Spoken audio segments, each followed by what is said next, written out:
You all awake, cold and cramped, in the protective embrace of the moss-covered boulders on the windswept slope of the mountain. The winding gully with which you follow down to find the boulders snakes down for miles towards the bleak, grey-green smear of the Hagsmire.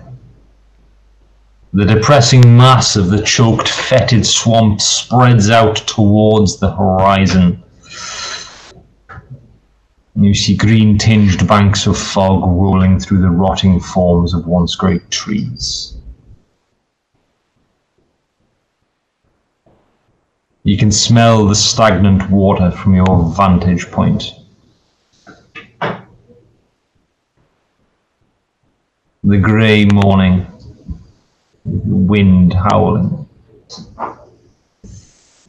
threatens to tire you all out before you even reach the Hagsmire. But Javoy smiles at you all and says, "This is the easy bit, to go down the mountain. There are not many things that live on this side. The wind and the rain makes it very uncomfortable for those things to live here." And then he points towards the swamp.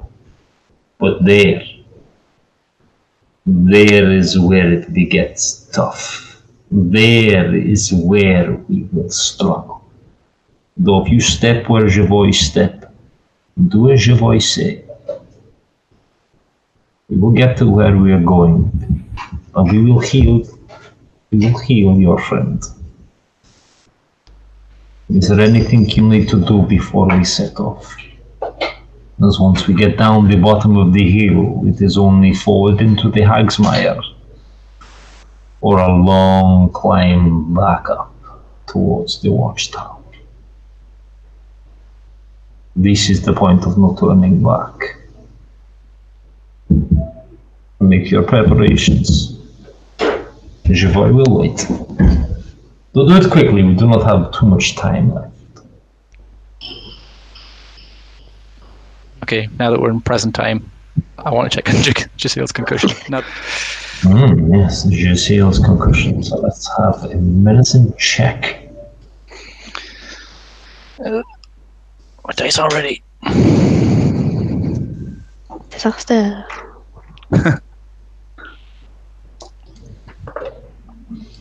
Let's have some dice. Let's have some dice, people. 21. 21.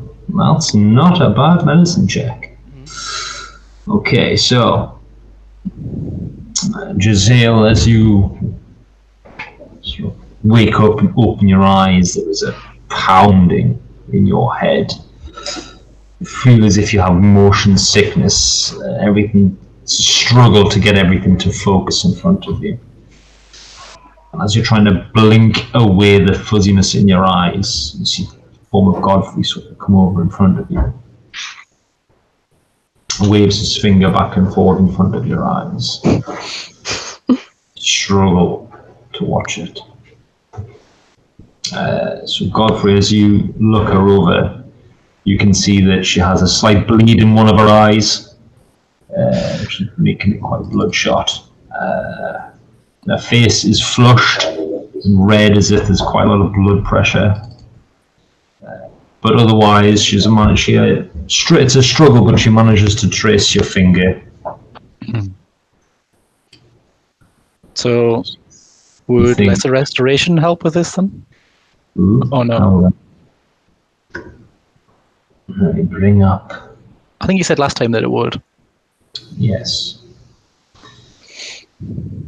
But if cure wounds or something would be better, I can do that as well. Physical afflictions. Yeah, lesser restoration, you believe, is going to help relieve some of the pressure that's built up in her skull. Okay. I shall cast that then. Wonderful. Okay, so Jaciel, you feel this warming sensation come over the front of your face. It's as if you're getting the feeling back in your skin after being submerged in cold water. The pain in your head, the headache, the blinding pain begins to ease ever so slightly. Godfrey, you notice the bleed in her eye begins to lessen. Okay. And you have reduced that from a heavy major concussion to a minor concussion, which is much better. Much better. Okay, where are we? So, Oh, I appreciate it. Thank you. Problem. We'll have to do until we get back down. If this was Fallout, you'd get the little, just say I like that as she forgives you for your poor taste joke earlier. Bill will remember this. Yes. there we go. Right. So with a minor concussion, you only have disadvantage on intelligence checks at the moment, as you still have a headache. If you receive magical healing in a place of sanctified ground or hallowed ground, it will alleviate it. Alternatively, it will sort of get better on its own within 2 weeks. Lessen and lessen and lessen and lessen. But if you do suffer any more bludgeoning damage with a minor concussion, it will go back up to a major concussion. So Godfrey has helped, but You get yourself a helmet. entirely. With your medicine check, Godfrey, you believe that if you tend to just sail for the next 3 days, casting lesser restoration on it for the next 3 days, that it will lessen the concussion even more, and she will just have severe headaches. Okay. Right. I'll make note of that. Yeah, but that has to be for 3 more days after today, or 3 including more the day. days after today. Okay, 3 more days. I'm just gonna sit there and swig one of my painkillery potions to get me up and moving around properly for the old stomach stitches, and slather myself in that horrible ointment for my blisters as well. Yeah. Look. And Arwen will also be putting on the herbal ointment for her burns across her face. And It's like when my dad gets really severe sunburn on the first day of the yeah. Okay, is there anything else you guys want to do before you set off down the hill?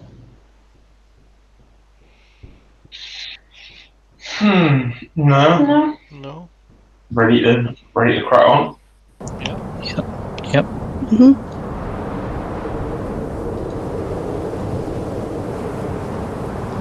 It's that one on, isn't it?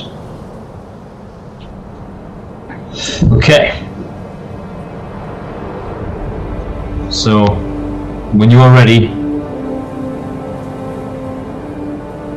Javoy begins down the hill. Motions for you all to follow him. You move straight to the gully. Drops down into the old dry riverbed. He begins to make his way down there, keeping quite low and close to the side. Stay out of the wind as much as possible. And also to hide your travel as best as he can. Your travel down the hill is difficult going, but unmolested. And after a rough 4 hours of watching where you place your feet, fighting against gravity, the burn in your legs is quite intense, but the ground begins to level out. And the air feels thicker at the bottom of the hills, and you believe that you've descended much further then you ascended on the other side of the hill. So this part of the island is much lower down than the Vlata Valley. And it's very humid and close.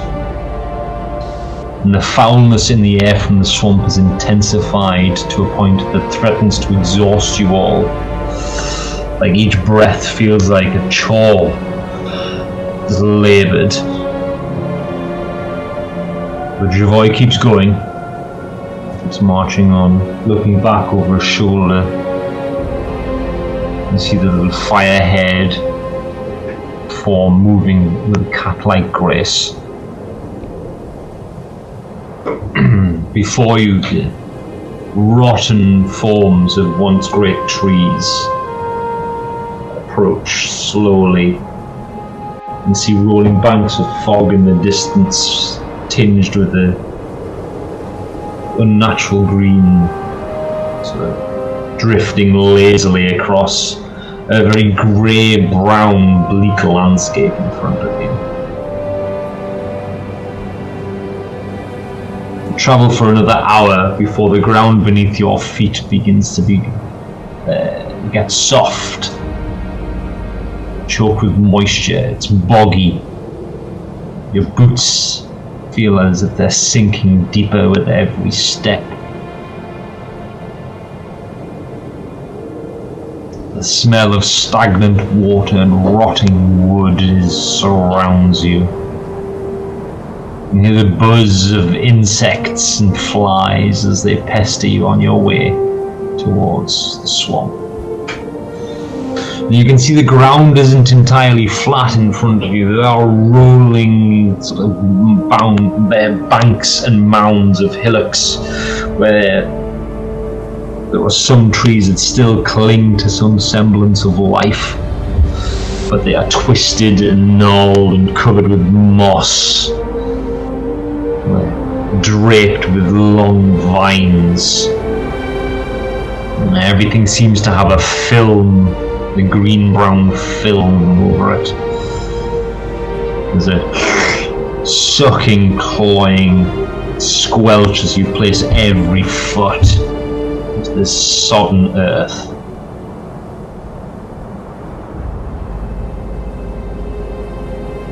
And as you advance deeper, Javoy eventually turns round. He says, "Now follow Javoy very closely here. Do not go wandering. Those that wander here, they never leave, yes? This place is full of those that were curious, or those who were frightened, that stray from the path. It will be very bad for you. Javoy knows the way. Javoy knows the dangers, you do not. The hags of this place will be listening for us, they will be watching for us. They see and hear all. It is a very bad place. Used to be a beautiful place, but now is dead and dying and rotting. But not everyone that lives here is bad, and we go to see one that is good. We go to see a good hag. Veska is the one that will help us make the quick moon. She will give us protection from the things that would keep us here for eternity. The things that would eat our flesh from us still. It does not matter. Do not dwell on the things that can kill us here. Just follow Javoy quickly and quietly. And we will get to where we are going. We'll save your friends. Do we need to keep an eye out for anything in particular? Should we be looking for a plan, right? Yes, we will not find the heat root on the outskirts of the Hagsmire. There are many helpful healing plants and roots, mushrooms, moss that can be found here, but none that will help us with the quick moon. And if you want to keep an eye out for them, I will tell you what they look like. But if you see one, do not go to it by yourself. Tell Javoy, then we'll see if we can get to it safely. Other thing to keep an eye out for, watch the trees. The hag's magic works through the rotten, dead forms that surround us, and he looks around at all of the trees and sort of bent branches and large mounds of moss. Watch the trees for things that are strange. It might give us an inkling as to whether we are being watched or not, or how quickly we have to go. Things are not what they seem here in the Hag's Mire. If you see anything out of the ordinary, just tell Javoy. I would like to both keep an eye out for healing stuff that we could possibly grab along the way, just in case, and also keep an eye out for, you know, things that seem unnatural and weird, as he's specified. I mean, I'll keep my head on a swivel because my passive perception is 18. So, you know, if there's something, hopefully I'll see it. Wonderful. Okay, anyone else want to keep an eye out for healing herbs or anything? I would, but I'm terrible at nature, so I'll probably just pick up rocks and things. Try and rub this rock on me. Looking at your gun cushion, clock. No. Dead. Okay. Yeah, I think Giselle will be watching the trees rather than the ground at this point. Okay, so Giselle, make a perception check, please. For me.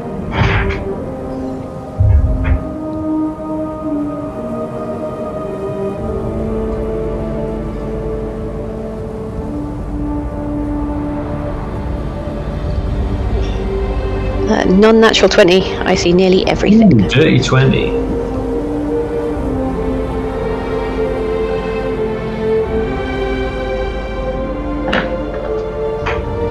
Okay. This is good, yes. So, here we go.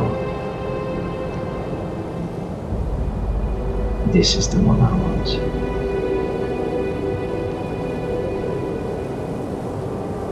Oh, come on, stop it. Here we go, that's great. That's the one.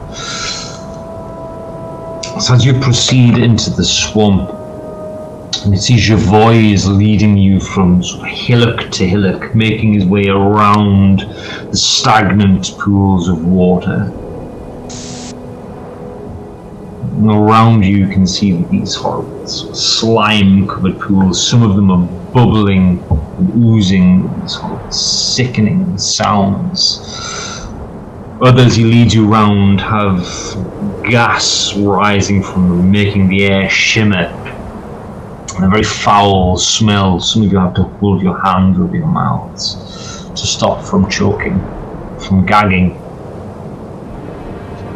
Your progress is slowed, but not as slow as it would be had you been here without a guide. Javoy leads you very expertly, delicately around the dangers. You walk for what seems to be hours. You see as you look up towards the sky, it's overcast. Time seems to stand still in this place.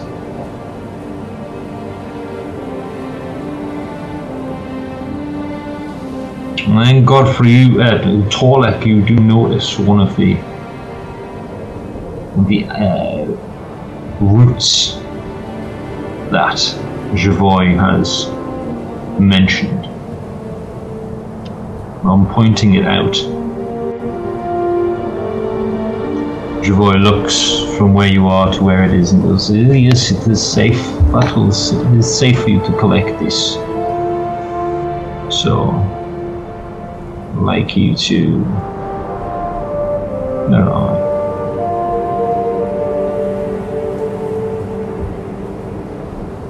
Aha.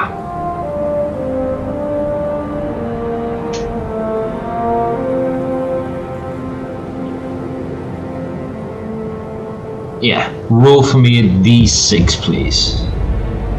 Torlek. Yeah. 1d6 coming up. 6! 6! Mighty. That's how many monsters is hiding inside the root. Right, you find a milkweed bush. Okay. And as you move towards it, Javoy comes with you. And you will see the seeds of the milkweed. And he gestures towards you, some very small, white, translucent seeds inside these large puffball type flowers. Very sort of round, they're like a grey-white. As he peels it open, you can see inside these very white translucent seeds inside. He says, look, these are very good. These are very good. Milkweed is very good. They're about half the size of a pea. And you collect 2d20 with Javoy helping you. So roll 2d20 for me, please. Okay, cool. Oh, 39! 39! Wonderful. Okay. That's great. So, it takes you 5 minutes or so to collect all of the seeds from the milkweed. Javoy helps you very expertly, like prying open the flowers and collect them all in your hands. You know, sort of a cupped handful like this, and Javoy closes his hands over the top of yours and says, do not eat these raw. They look friendly, but they cause very bad digestive. They make you very sick. To use these, you must crush and soak in pure water for 24 hours. This gives you very good healing potion. So, if you you crush your milkweed seeds up, and soak them for 24 hours, provided you have the required receptacle, you will get 2 healing potions from the milkweed seeds.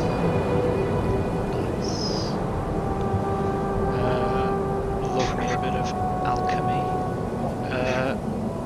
What kind of healing potions will they be? What will they do?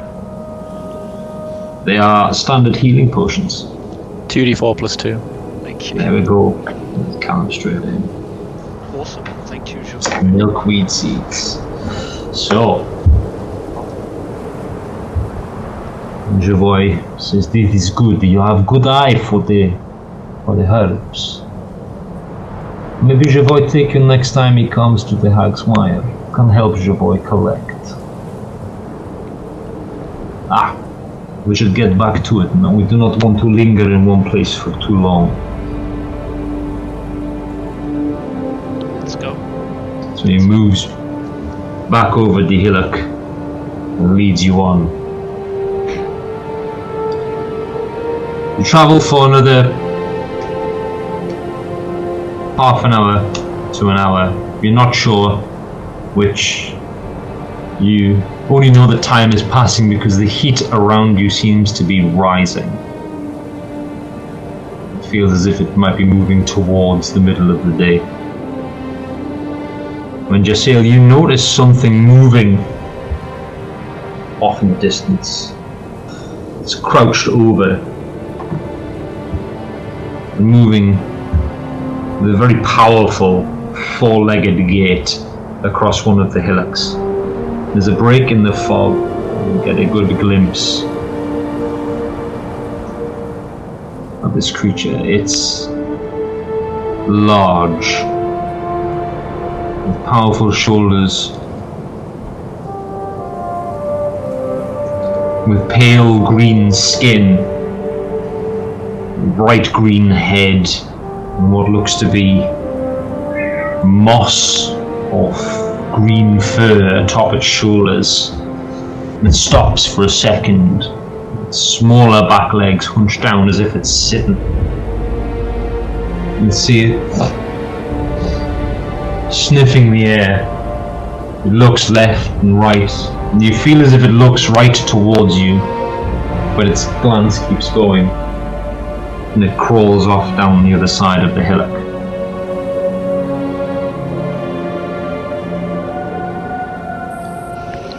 I kind of point towards where it's just gone and ask Javoy, what was that?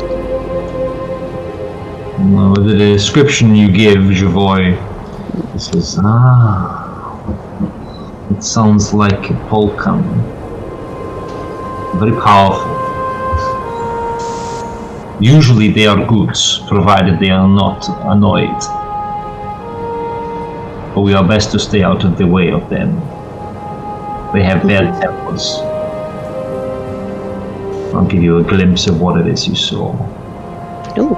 Some of the inhabitants.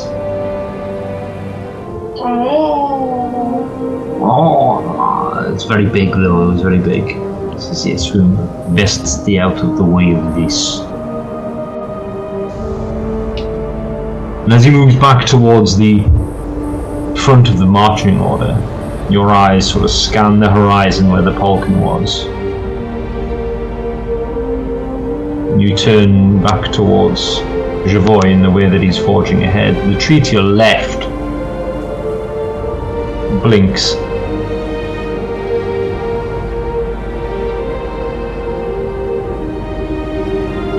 The tree blinks. Like, as in the whole tree blinks? As in, you see what looks to be a blinking movement on the trunk. And you flick your eyes towards it. Where you were expecting to see a knot in the tree, there's a light green eye with a yellow iris staring at you. Trees have eyes. I'm just going to turn at everyone else and be like, are we all seeing this? I mean, I've taken quite a nasty blow to the head. This might not be a real thing. Yes, as you all turn, you can see this large eye, the size of a melon, in the trunk of a decayed tree, just staring at you all. That's a lot less subtle than I thought it was. Yeah, I was picturing like a little tiny eye. That's what I was like, guys. Giant fuck off melon eye. Large eye. What is the equivalent gesture in the Islands of the Moon to giving something the finger? Because Torlek's doing that at this eye. Poke it in the eye. It is to stroke from the back of your head to the fore of your head very fast over one of your ears. Well, Then, like the Italians do under their chin. oh yeah. You do the same thing across your ear, as is. You get away with the whispers. Nice. Throw the whispers at you. That is the rude gesture in the Islands of the Moon. Well, Torlek's making that gesture towards it. Javoy stops as he sees you all looking at the tree and walks over cat-like, sees the eye, and he sort of moves his shoulders back and forward in front of it. Quick as a flash, he produces a dagger and stabs it into the eye.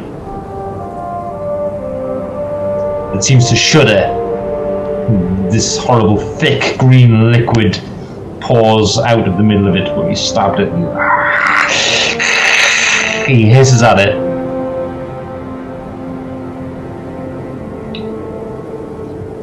And as he brings his dagger out, you can see that the tree has returned to just rotting bark covered in moss. The eye has faded away. Wipes his dagger on its side. And it seems we are being watched. We must pay very close attention now to our surroundings. They know we are here, and that is not a good thing. That is not Veska. Well, I'd hope not. She's not going to help her now. No. Please tell Javoy if you see anything else like this.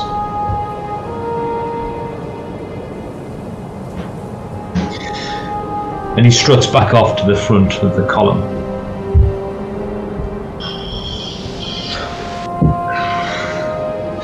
As he does so, you can hear him mumbling something in a language that doesn't make much sense, that none of you have heard before, under his breath. Growls, a hiss and a brandishing of his very cat-like teeth. This guy is such a weirdo. He's a mysterious boy.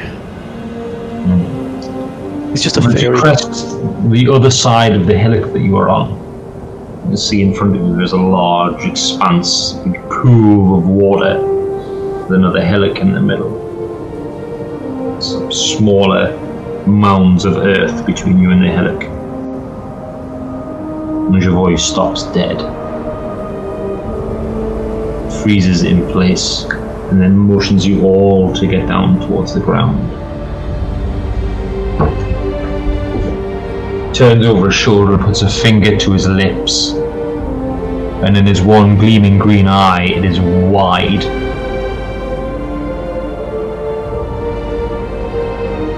And gestures you all to get to the ground quietly. So those of you that are in heavy armor, I'm going to need you to make a stealth check, please. With disadvantage? Like usual. Mm-hmm. Yeah. A standard stealth check. Sorry in advance for this. Oh, well. The first roll was a 17. But the second roll was a 1. Yay, disadvantage. Yay. I fall over like a tree. Yeah. Torlek was quite pleased with his 11, managing to not clank too much and fucking... I fall Torlek, under Torlek. You stop suddenly as your voice stops and begin to crouch. Godfrey was still looking at the tree where the eye was, doesn't see that Torlek has stopped in front of him, clatters into him. And Godfrey, you fall to the floor and you can see your voice. His face is contorted with rage and terror as the rest of you crouch down to the floor. And Godfrey, as you start to pick yourself up, there is a large, loud, earth-shaking rumble.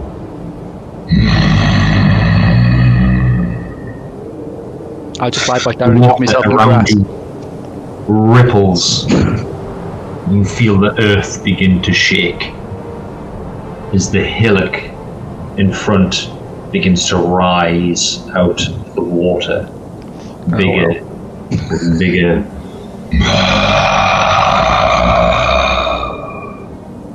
Doesn't sound appealing. All of a sudden, this huge head, easily the size of a horse-drawn cart, rises up out of the swampy water. It's weeds and moss, and vines hanging from it, sloughing off into the brown sludge around it. Two huge shoulders begin to rise up out of the water. This thing, covered in moss and sludge, easily 100 feet long now as it rises up out of the water. Now, where are we? Now you can see that the moss and grass of this hillock is actually thick, matted fur and spines, choked with sphagnum moss and dirt.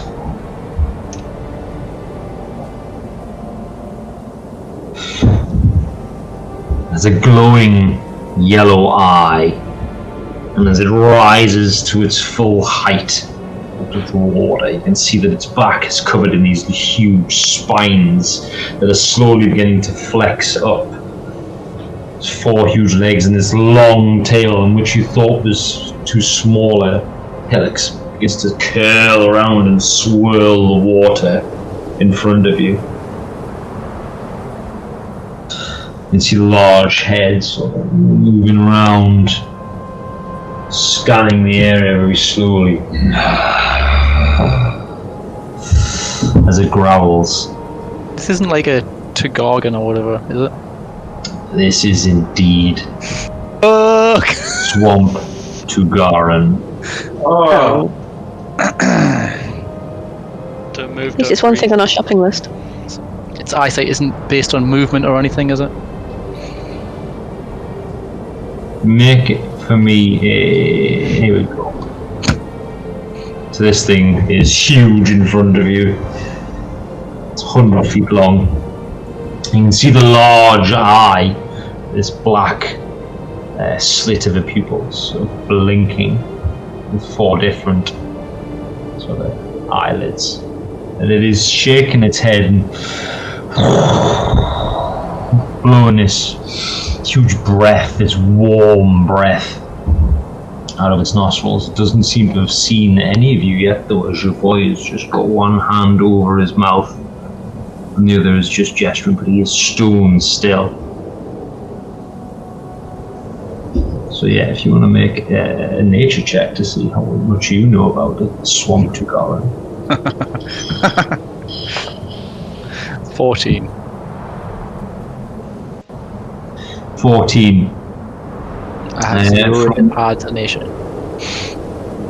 From what you know, they are huge lizards, but very varied. You don't quite know how the Swamp Tugaran operates. It's not one that you've come into contact with before. Arwen, on the other hand, could probably roll a history check. Alright. Let's take a look here. D20 for that? plus Yeah, D20 plus your history. Oh yes, my history. I don't know if I've got much of that, like, but no, I don't. I have nothing. So, right. 14. 14. Yeah. Okay. It's not too bad. You remember the tales of your village that the Tugaran that attacked had to be driven out of the woods. Did not seem to be able to see very well and operated mainly on scent. Fuck. But that was a forest Tugaran. The creature used to deep shadows and a canopy above that blocks out the light. And the Swamp Tugaran itself looks similar in makeup, but entirely different. So you spend several seconds with your hearts pounding in your chest and Javoy just stone still. You can see his one green eye slowly begin to turn as this huge head passes over all of you. You can hear the rumbling in this thing's chest. You can feel the beat of its heart. It's so massive above you. It seems pounding into the ground. And as Javoy turns to look at it, its head snaps to the west. You can hear this loud inhale of breath. The huge lumbering movements, squelching. You see the water around you swirling around its feet as it lifts up its giant taloned foot. And with a grace like a big cat, it begins to move off to the west with these huge pounding footsteps that send this swamp water flying.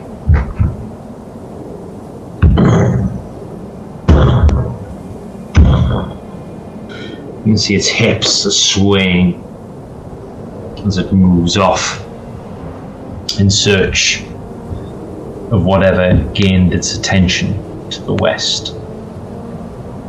As its footsteps fade into silence, Javoy finally breathes deeply. Sits back on his haunches, just chuckles to himself. That was... Well, you can see now why Javoy never travels with armor. We were very lucky, my friends.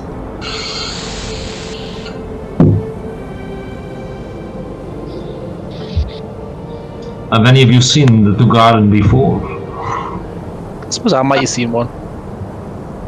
I'm assuming I just know the history of the village since, like, You've definitely heard tales of them, Godfrey, but right now you can't remember if it's memories or stories that you've heard. Yeah. I'll check. Because the Hagsmire is always full of surprises. I would not be surprised if the eye that was looking for us was actually looking for the Tugaran. They're creatures of great power, ancient souls. Their hearts carry great power within, great magic. Anyway, let us stop our nature sights, the wildlife watching. Well, at least we know where to find one if we ever decide to do that ritual, and we're like 40 levels higher. Aye. If we were to do that, it needs to be an ice Tugaran, doesn't it? Yeah, you're right. Yeah, it does. Luckily for us today. Are you saying this as players or as characters? Well, if it was an ice one, I probably wouldn't have bothered mentioning it. Ah. Okay, so Veska's place is not too far ahead. Let us go again. And now, that's where I roll the dice. Ooh. This is good. So, again, you pick up after Javoy, trudging through this dire landscape.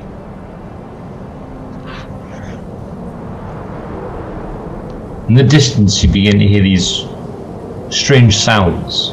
You travel a bit further. This almost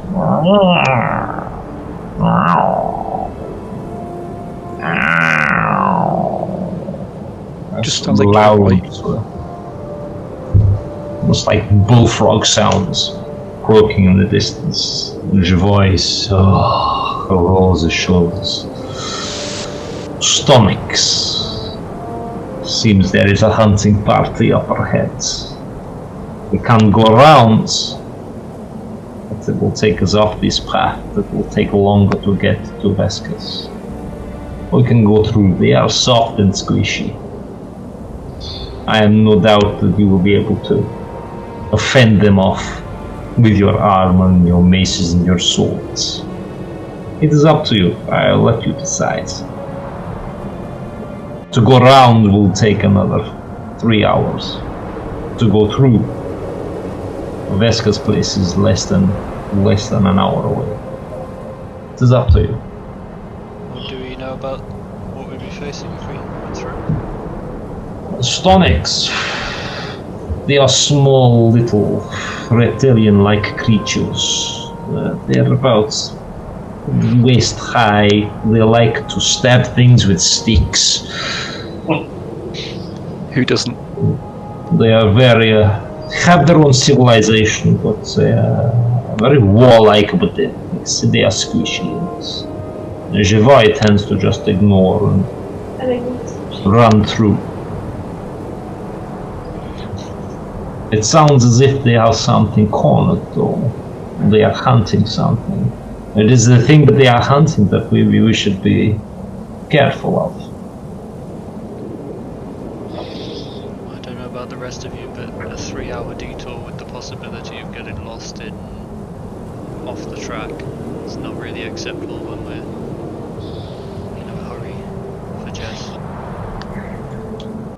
I mean, how much time do we have for that, though? Now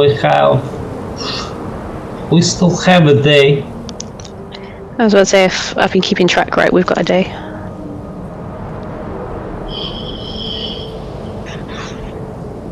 Well, I'm just not very confident in sneaking through if that's the plan. Not to sneak, you must I mean- be quick, and you must be quiet. Neither of which you all are. Are they like Jawas and easily startled? Possibly, though if there is a hunting party, they may be bolstered by the fact that there are many. But their wooden sticks probably will not pierce your armor. So they're not like using poison spears or any of that nonsense. Well, yes, they do have the poison. Okay, so that's They tend to key information, Javoy. Well, they say they are squishy. Javoy has I never do the fight. Javoy has tricks, sneak through, but watch out for the leeches. They like to throw the leeches. The leeches are bad. This gets better and better. They're very tribal. It's up to you. We can do the detour if you wish. Just gonna look at Jess. No, it's not my call. Harsh. It's not harsh. It's her. It is a bit. It's her choice. I'm not gonna dictate it for her. I mean, so far when it comes to directions, we've made it as a group decision. I'm good to go to quick away. If everyone else is on board. Yeah. Quick always Can't a be good. easy.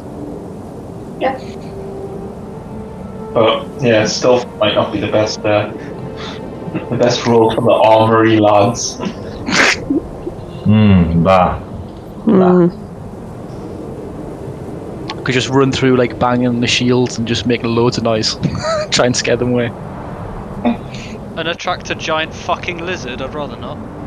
Yeah. Who knows what could happen? Maybe the giant lizard will eat the frogmen.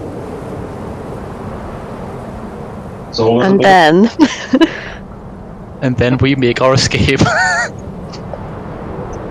So we go through. why not?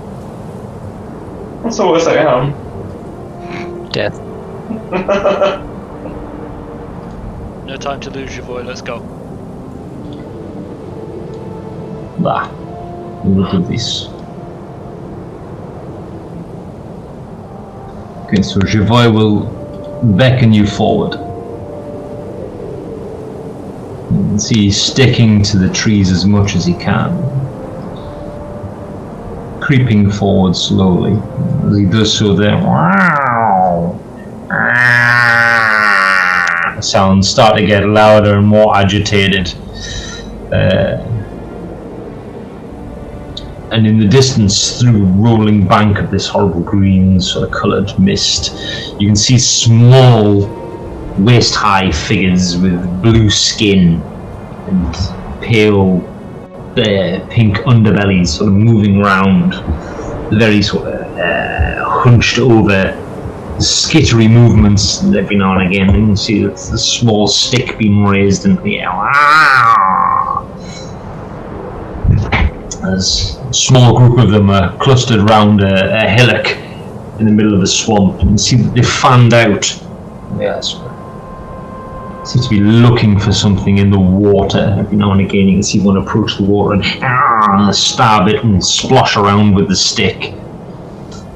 There we go. So you can see them up ahead. All sort of fanned out. Knee-high things. Javoy looks, he goes, perhaps we could run through, perhaps. Maybe scare them off. Do not know. Do they understand common, Javoy? I do not think that they understand any language that we can articulate. They have their own croaks and squeaks that they make. Well, if we try and scare them, I can do like thaumaturgy and do tremors in the ground, ominous sounds, burning eyes, all that kind of jazz. Oh, this could be good. Show of force. Anyone else got anything like that? I've got that animal friendship thing. I'm not sure these count as animals.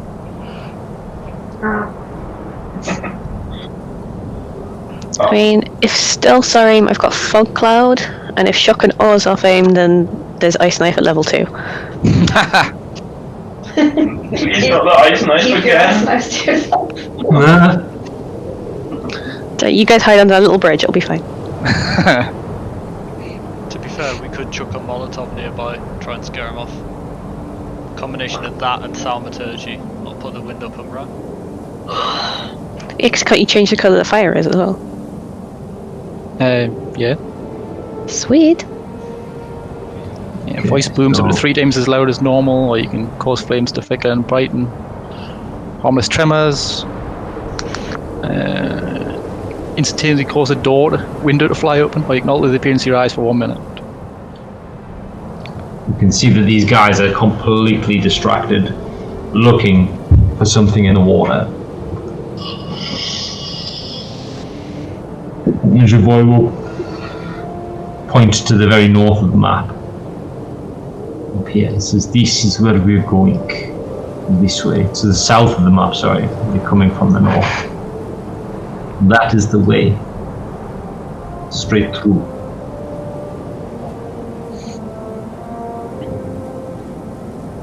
Does it look like they're going to move off in a certain direction if we just wait, or no? Like, are they all looking in a particular direction, or are they just searching around? No, these two are sort of poking around in the water here. These two are poking around here. They're all sort of poking around in the water that's near them. There's 3 at the top that are looking into the bushes, and these 2 are looking either side here. Can I make an insight check or something to make an educated guess on what they're doing? Like, are they hunting, or are they looking for something that's been lost, or are they trying to find a member of their tribe? Like, what are they looking for? You know, what's their behaviour? Oh yes, that's very D&D. Do that. Okay. Then I shall do an insighty thing. Shit. Not much. 8. 8. They seem to be angry at the water and stabbing it with their sticks with an 8. Definitely look like they're trying to stab at something below the water, though you can't quite tell what it is. Alright, so maybe fishing or something.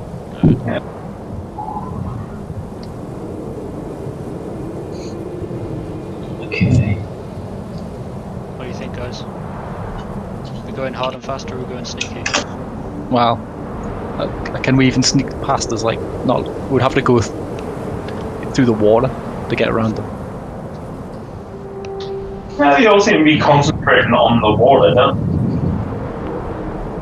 you? Like, What the hell is that? What is that? That. Javoy will point to this and go, "Ooh, this. These gas. You see the air, it shimmers. Alright, just sail. Just chill out. So you guys have seen an effect like this, very similar. There we go. There we are. I think that's everything off this drawing. Yes. So the red areas is like, you can see there's a shimmer in the air. There's like thick, viscous bubbles popping and blurping and squelching in the muddy water. Flower ball gas.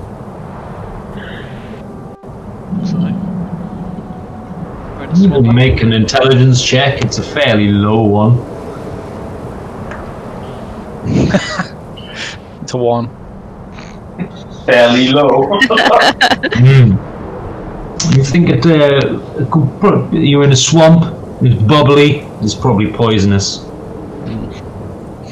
I mean, I was asking Javoy, like.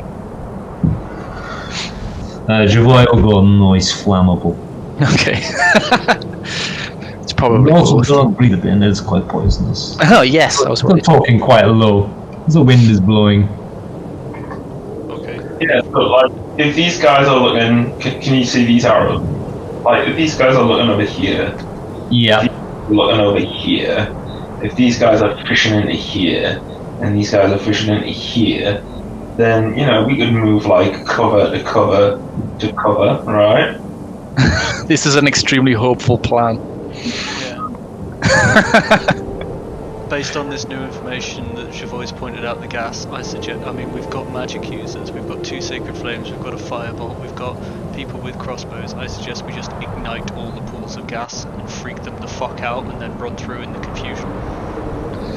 That's a good plan. Except Sacred Flame is like radiant damage, not fire damage, so I'm not sure if it will really set off gas. Oh, I'll use my crossbow then. Jesus. So firebolt will, it's fine. Yeah, Firebolt definitely will. Yeah, so I'm going to give you guys have a surprise round right now. We'll have initiative off you, so we can see who's going to act where. Stonix will go dead last.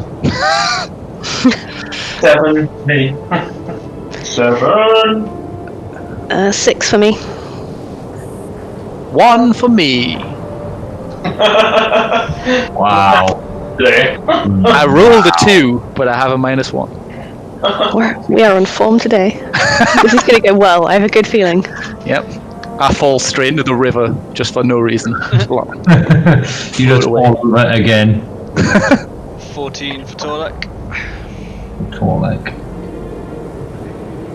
I'm on the top. What are Arwen's? 12. 12 for Arwen. This is very good. Wait, This is what? very good. Shouldn't Arwen's initiative be more than that? What? Oh yeah, you need to add your initiative onto this. What do you mean? Add your dexterity bonus. Oh, that thing. 14 then. Ah. Okay, so Arwen and Torlek discuss between you in a very fair way who wants to do what first. Well, ladies first. What do you think, Arwen? You want to scare them, or do you want to attack them, or? The Ignite plan did sound good. I'd rather try to scare them than to end up fighting them and it drags for too long, because you gotta get Giselle to. You got any like straps of cloth or anything? Any little bits of flammable material? How much of those baffling bombs did we each get? 2. 2. I got 3 because there was an odd number and Sindri gave it me, so I got 2 left. Alright. Yeah, I was just thinking, I know I thought about using. Oh, I might have used mine on the tree actually last week. I couldn't think of it. Yes. I don't think I've got any like strips of fabric or anything like that. I mean, you got rope, that would burn if that's what you're looking to do. Slow, but a rope. Rope. Do I have a rope? I can give you some if you don't. I have a cursed tapestry. Really well. Oh, I do have some rope and I have a tinder box. Oh well. It's enough to burn both of them. I was about to say, don't call Jess that. Yeah, to be fair, I've got tinder as well. Right. What? Yeah. Would that be a waste of rope, just in case we might need it? I don't actually know what the tinder box is like. Is it literally just like flint and whatever the other thing you use against flint Tinder. is stuff? Yeah. A box of tinder. Yeah, you'll have a flint and steel in your tinderbox.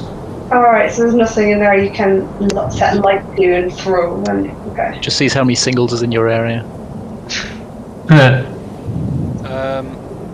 Alright, fuck it. I'm going to disassemble one of my bath bombs, and I'd like to use one of my crossbow bolts with half of the fabric component of the bath bomb and soak it thoroughly so I can shoot a flaming bolt when the moment arises, and give the other half to Arwen to do the same with an arrow, so we can both fire off flaming projectiles and ignite the gas. Amazing. Okay, let's have a sleight of hand check from Torlek. Okay, because I know this is probably going to be a bit of a bastard because I'm not very good at sleight of hand, I'm going to guidance myself before I do this. You were just reminded of when Sindri tried to, Sindri and Arwen tried to fill the bath bombs, and the liquid went everywhere, so So take care. I'll do my best. D20 plus a D4. Fuck's sake. Christ. That did not go well. So, What did you? you managed to extract the fabric from the bath bomb and soak it thoroughly. You hand the other half to Jessail, which is also soaked thoroughly, then dripping.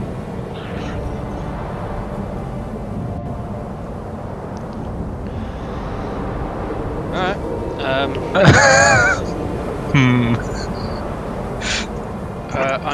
Okay. I'm gonna load the make the tie it around a bolt to make a makeshift flaming bolt.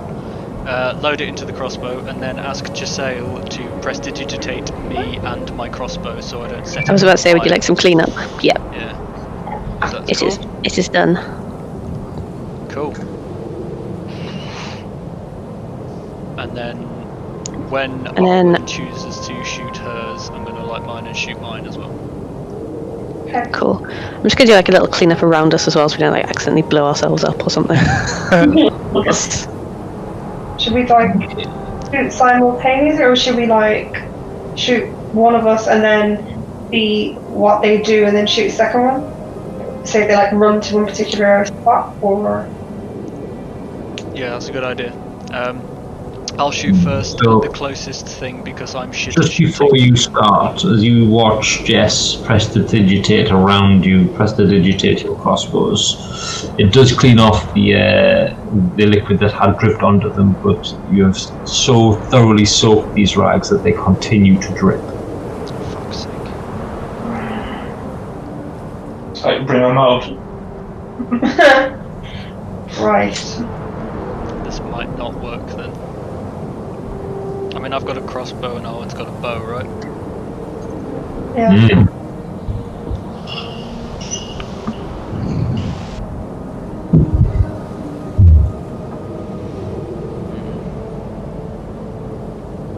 Shit. You feel like it's ready to go though. Can I intelligence check this?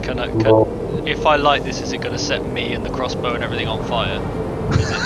Is it going to work? Can I intelligence 100%, check it that's to what's see if enough. I think it's going to work?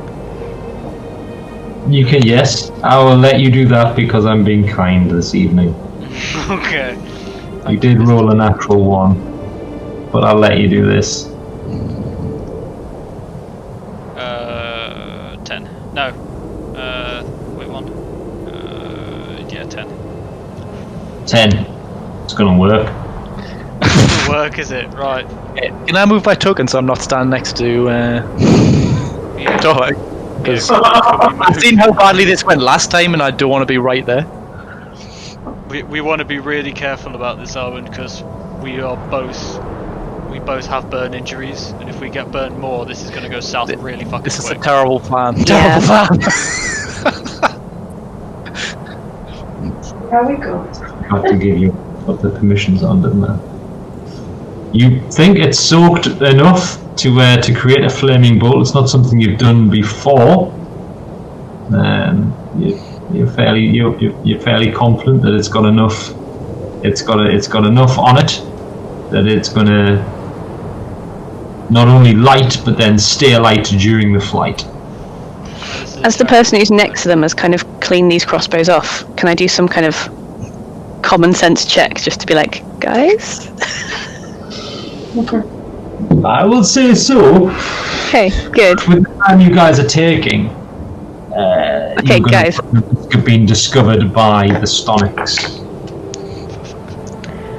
Okay. So if you do an intelligence check, the Stonics are going to do a perception check.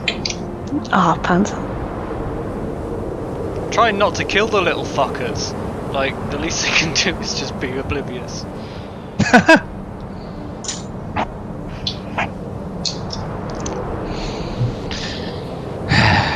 So what do I think? What do I think? Did you do your intelligence check? I might have already done a roll before you said that, so... yes, I have. I might have already. Okay. rolled. It was a good So one, if though. you, That's true. as Jasil goes, you may have put a bit too much on there. Yeah, guys, I think we fucked it. These two Stonics stop splashing around in the water with their sticks. You can see their heads pop up and turn in your direction. You can see these sort of really glassed over eyes that don't look like they can see much at all, but you can see their little nostrils working. And they begin to advance towards you. Okay, fuck it. Can I just do something? Yeah, You can, yeah. I cast Scorching Ray and hit that one, and that gas cloud. No. Okay. Well then. Scorching a dex check, isn't it? No, it's like attack rolls, but it's just unmoving gas cloud, so I don't know. Okay. Yeah, let's still do an attack. Okay. Still do an attack.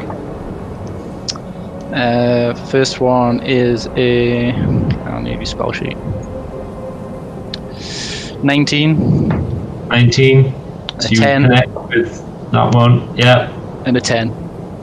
A 10. There we go. So you do indeed set off your scorching ray.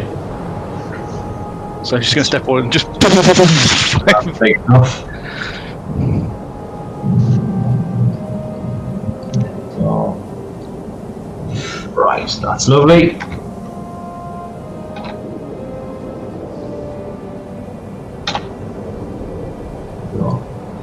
So, as the two Stonics start to move towards you, Godfrey just sort of moves to the front and lets fly with these lines of burning magic that rush out and connect with the gas clouds. There's a huge as the gas ignites and this gout of fire charges up towards the sky. Simultaneously, this huge explosion. There's a blast. There's a wave of heat and hot air rushes towards you. It sends swamp water all over these poor Stonics. Where are we now? Move that to the map layer so I can get a hold of this little guy. As this guy is completely immolated, standing too close to the gas cloud, you just see him go. His small form just blackens, chars, melts in front of him. The rest of the Stonics go. As this alarm cry goes up. These two are like shaken from the impact, and I'm going to roll to see if. This is very out of character for the Stonics. They do not run. They are enraged. You see spears go up, Hilarious. but they're not looking towards you. They're looking towards the burning gouts of fire. They're gonna fight the fire. Charging up out of the water. You can see them like dancing around. Not quite sure what to do, but they've got their spears in hands. Okay, so out in Torlek, it's something's gone off. Do you want to? Do you want to let fly? Right, Arwood, do you want to go first, or should I go first? See if you can shoot it through the fire rather than lighting it. Yeah, Yeah. that's a good idea. Through the fire. Yeah. Yeah, shoot like this dude. Nothing happened. This dude. How do you ping on this thing? There you go. Shoot that. Okay, I'll give it a go. Well, that was something of a waste of a second level spell. You've immolated one of them. 19. Just Well, if I'd aimed at them, I probably would have immolated 3 of them. I guarantee you would have. Thanks. Yes, that's a hit. Okay. And 92 damage. Oh my god, what's wrong with my mind? It's totally blanking. I know it's a D8 I got rolled for this, isn't it? It is D8 Yeah. plus your dex. Yeah. Which so- one are you shooting? Oh, sorry, that guy. I dread to click on it again or I'll go to the dictionary. That guy up there. Yeah, I'm back in it. Yeah, 1 second. The dude on the other side of the fire. Yeah, so 2 and 6, so 8. 8. Yeah. This little guy here. Yeah. Yeah. Yeah, that little guy, you let it fly with your arrow. You can see it's like the liquid is dripping and sputtering through the air as it flies through the fireball. There's a flash of explosion. As you can see, just out the other side, this little burning flare. There's a as the Stonic is hit square in the chest with his fiery arrow, and it's just pinned to the floor as it goes through his chest. You can see him writhing around as the fire takes over him and completely immolates him. He just his limbs begin to crunch up like a spider, and he just stops moving. His friends with his spear, really angry. Okay. Really angry but dead. Yeah. So let's just you see his friend, his reaction just launches a leech towards the fire. This little large sort of plum-sized leech just throws it towards the fire.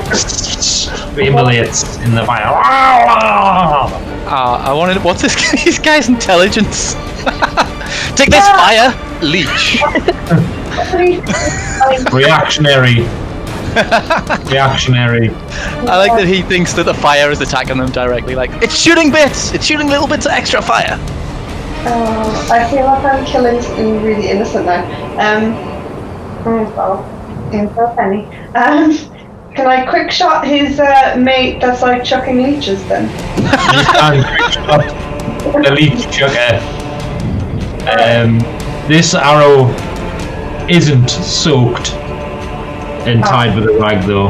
Okay, that's fine. I'll just like old-fashioned shoot him off and see what happens. 12. Oh wait. 12 plus 1, isn't it? Yeah, 12 plus 1. 13. 13. As you let fly with the arrow this time, it travels towards the Stonic, and then as it passes by the huge burning geyser of gas, you can see it just gets lifted and is sent up and over the Stonic's head as it catches an updraft of hot air and flies off into the distance. Okay. Not me. Okay. Javoy turns invisible. Torlek. Fair enough. Well, I've got this thing loaded, so I'm going to run up to like here and just let fly at one of the at this dude. This dude. That guy there. The closest one to me, the one directly diagonal from me. One of the really close ones. This guy here. Yeah, he'll do. And that guy there. Yeah. That guy there. Just just take a few steps forward and just loose the bolt at him. Like, it's a ruined bolt Go for anyway, it. may as well use it.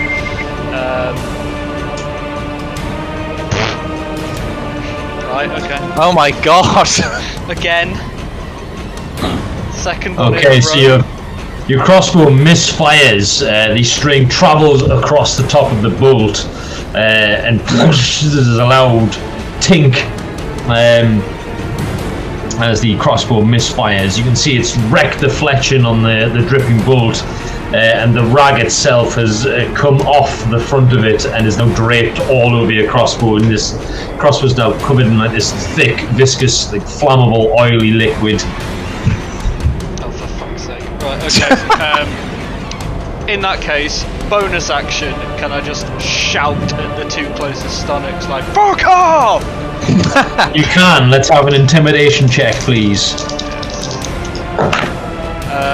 10. 10. Okay. One of them, as you shout and bellow, it's like looking at the fire, and it hears this loud noise and just begins running Good. this way. So he's going to travel that way. The second one, though, just quickly into a pocket, and then you see this like plum-sized black thing traveling through the air towards you. There's a wet slap as it rolls a 16. Which is gonna hit me. Which is going to hit the wet slap against your face, and then this huge sort of black leeches on your face, and you feel this very quick piercing pain in your cheek, and then numbness. Your mouth and lips go numb, and you can see this thing is like convulsing on your face. I'm going. This is fun. Right. So. I just didn't want to kill these little fuckers. Like You take 2 points of necrotic damage. Oh. Oh shit! Leech! Yeah. And you've got this leech on your face now. You now own a leech. So your entire face is numb. Got a pet? I need you to make a Constitution saving throw, please. Oh, who saw that coming? Right, okay. Right, that's 13... 14! No. 14. Yeah, 14, yeah. So you can feel the numbness begin to travel down your neck. It's beginning to make your breathing quite hard, but your Constitution is a little bit better than it has been with your recent exploits out on the road. And you must shake the effect as you shake your head. Shake it free. Your face is still numb. The leech is still flapping around on your face, but the numbness has stopped, and you can now start to feel the piercing pain. And it's almost as if there's a sucking, piercing pain as this thing is draining the blood from your face while it's on your face.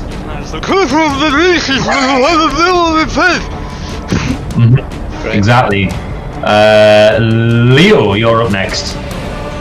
Not much I can really do, really. I'm very not close.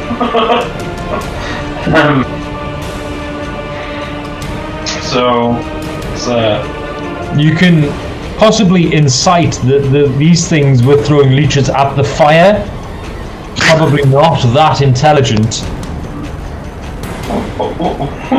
So some of your bardic spells are probably going to be quite effective on these guys. But for what? I don't want to bring them in. Alright. Like, I'm quite liking the fact that they're quite close, like quite far away. This is about all I can move really. Maybe one more square. 3, 4. Yep. There. Yeah. And then we'll wait for the cavalry to chip in. If they do start moving this way, then when they do get close, we'll pick another point here. Alright, so you're going to hold your attack. That's fine. Until then, I can Jest. I can bard memes. Okay, so I'm gonna pop myself up here, and I'm gonna fire my crossbow at this little guy. Okay, go for it. There's one here. Or not. That was a 4, which I'm assuming does not hit. It does not hit. Leo, you feel this whoosh of a crossbow bolt fly inches from your face over your shoulder, and you hear it clatter into the bushes past you. The smoke and heat from the blazing geyser to your left seems to have just altered the trajectory of your bolt ever so slightly, Jasil. He has already thrown a leech, so we will not be chucking a leech back at you. Phew. But then, I think I can use a cantrip as a bonus action, right? If it says bonus action on it. Prestidigitation? Cantrips are bonus actions. Oh, pants. Is that Hang on, let me check. I might have ruined my little plan. It's an action. It's an action. Because you spend 6 seconds cleaning something. I was going to clean off your crossbow as a bonus action, which is why I didn't do a spell, but I've fluffed that, so as you were, chaps. Nothing more to say here. Live and learn. Thanks for the thought. Okay. Godfrey, you've realised that your spell was quite effective. Debatable. I am going to let you, even though you did do a spell earlier on, I'm going to let you go again in the initiative order. Okay, well, I'm just going to use Downward Digi to give myself, burning flame eyes and make the ground rumble as I walk towards them like some kind of god of fire. Okay, let's have an intimidation check off you, please. Does the effect give advantage or anything? I would say yes. Well, still not great. 13. 13. As you walk towards, do you say anything towards the Stonic that right in front of you as you walk towards him, these flaming eyes and the ground is booming as you sort of stomp towards him? Flee, hood beasts! Your doom is here! There you go. Your voice echoes out. The Stonic that is right in front of you just goes and just turns and begins to use his full movement to run. As he does so, he goes to his friends, who then sort of turn in your direction, brandish their spears at you. So 2 of them are currently running away, who are the only ones that will act on this turn. They will. They're gonna continue running. The rest of them are still so dazed by your surprise attack and the burning geysers of gas around them that they haven't quite managed to do anything other than do a display of defiance back towards you, jumping up and down on the spot with waving their spears in the air. So we're back to the top of the ground. It's just a chorus of going on.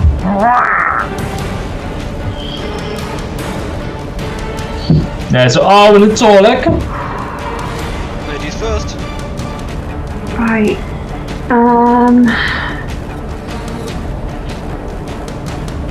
Gonna move up here, and I'm gonna try shoot. That one. Oh. Yeah. So 8 plus 6, that's 14. 14.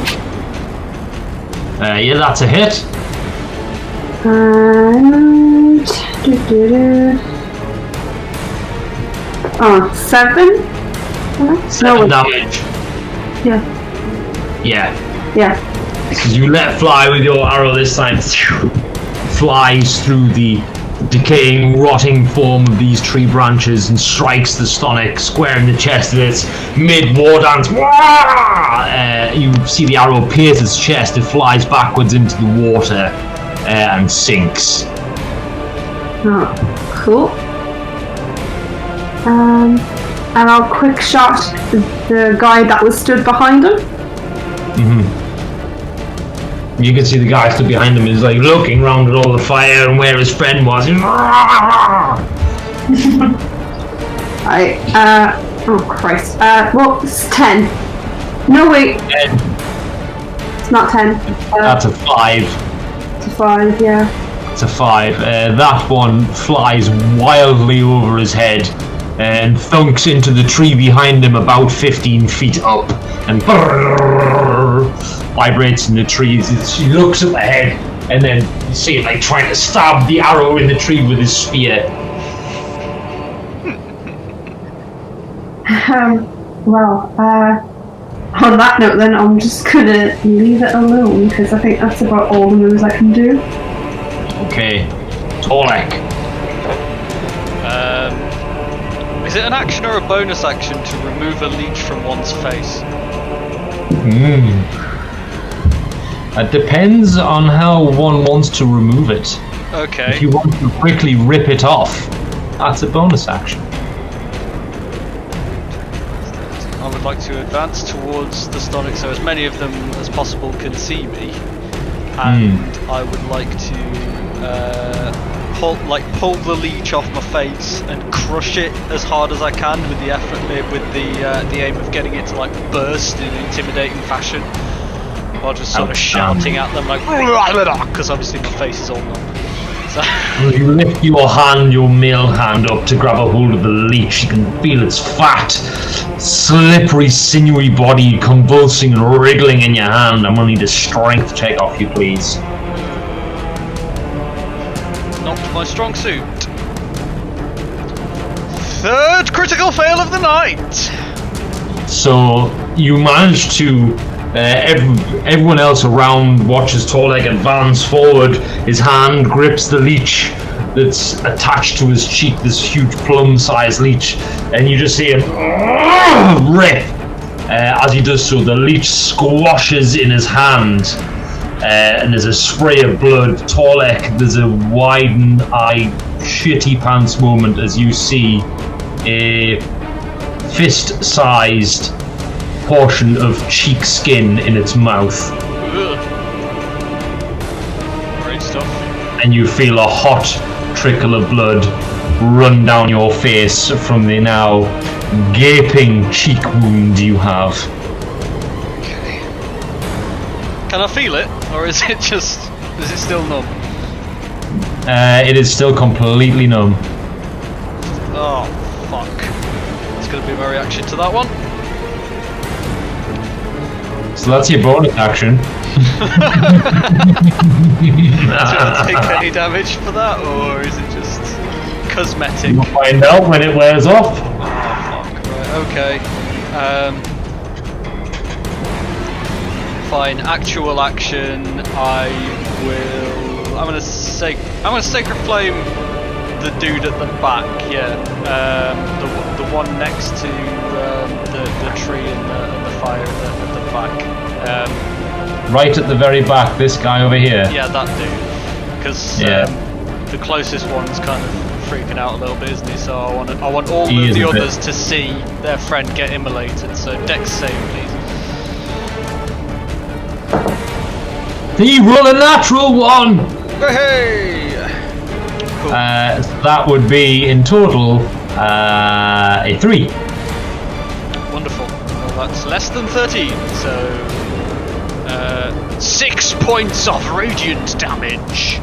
So you managed to time your spell perfectly when he's in the air and he can't move. He's like, jumps with his spear in the air. You can see he's got a leech in one hand. He's about to throw it, and you just send your fire forward. It connects with him into the stomach. You see him pushed back against the tree, and the fire erupts around him. And his limbs begin to crisp up, and he just falls forward, unmoving on the floor. You can hear a chorus of from behind the tree to your left, as his friends all see that one get immolated. There we go. So out of nowhere you see a huge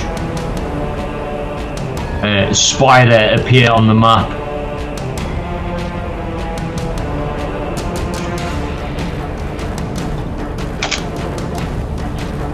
And it immediately starts attacking the the little stomachs that are trying to run away in front of it. At first I was like, but now I'm like, You see its fangs lash forward. They catch this Stonic that's trying to run away, and you see them like launch in and just begin to drain the Stonic. It's like convulsing in the spider's grasp. It then gets webbed up into a nice little webby parcel and drawn underneath the spider, which begins to suck on it. Leo. Right. I can stand side by side with Torlek though, you know, leading the charge. As you get side by side with Torlek, you look to your right. Torlek looks towards you, and the entirety of Torlek's right cheek is missing. There's just a huge bloody wound on his face. It's running down. Like teeth through it. Again, yeah. Oh. You can see the top of the top of his teeth is jaw muscle. All the sinew is just blood pouring from it. But Torlek's bottom jaw's just hanging sort of limp as he sort of looks at you, wobbles a bit, and you can see all his eyes are quite droopy and that. Through my sort Face is entirely numb. through my numb face, I'm just like, is it bad?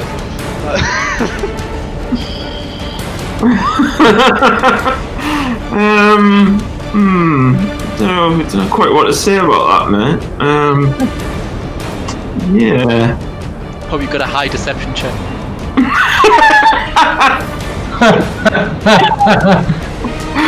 Do actually. He looks great, man. He looks great. You'll be alright, old boy. There's this big trunk in his mouth. Right. I'm gonna move up to here. And that guy. What? That's all you get. I'm gonna move up to here. Then I'm gonna try and try and push this guy into the water. All right, okay.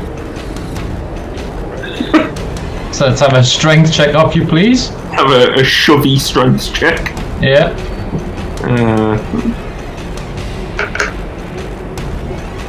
It's 11. 11. I've got to be quite small, haven't I? Yeah. So you can see as you run up towards it, it's like brandishes its spear. You push that aside and just, how do you want to push? Do you want to just like Sparta kick him, or just literally run up and two-handed push him? Just a good two-handed push, I think. Just a good two-handed push. So you manage to shove the Stonic. You think you're going to move him a little bit, you actually throw him towards the burning geyser. He flies into one, begins to thrash around. You can see the water around this geyser is beginning to boil, and it's like he's thrashing around quite badly. And he just continues to thrash. His skin's starting to turn pink, Nice. bright pink, as he's slowly getting boiled. Anything else, big man? No, that's it, mate. That's about as much as I can do right now. Like he just walked up like the playground bully and just pushed him into the river. Push me to the boiling river. Take that, nerd! There's far too much giggling going on for massacring these innocent creatures. Like, I wanted to chase them away. And how did that work out? Unfortunately for you, the only high rolls they've had were the ones for them to either fight or flight, and they rolled for fight, unfortunately. I've chased them away. They Yeah, chose poorly. You had two on the run, but the spider's currently eating one of the ones that were running away. That's not my fault. Okay, Jess, you're up next if there's nothing else from Leo. Okay, I'm gonna pop myself here, and I'm gonna chuck a fireball at this guy. Try continue the. You want to be going this way rather than this way. Let's have some, let's have some. 22. Yeah, that's gonna hit. Boom. So as you throw it directly through the burning geyser, I'd like you to double the damage. Oh yeah. Right, so 2 of them. just as well, because that's 4. So as you launch your firebolt, as it passes through the burning geyser, it seems to double in size. The Stonic's eyes, all the wide, already seem to go even wider. As noise comes from its throat as this huge firebolt sort of smacks it into it and just knocks it backwards onto the floor. You see its like pale skin of its belly is like charred black, and it's like makes this sound and then slowly begins to pull itself back up off the ground with its spears. You see the entirety of it is just black, charred, broken flesh. And it's starting to turn to run away very slowly.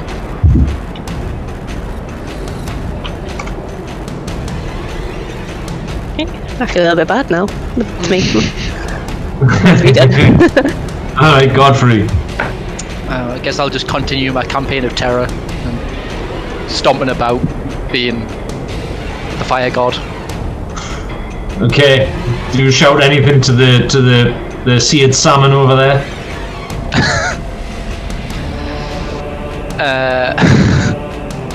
Do they actually seem like they understand us at all? I'll just be shouting loud words about fire.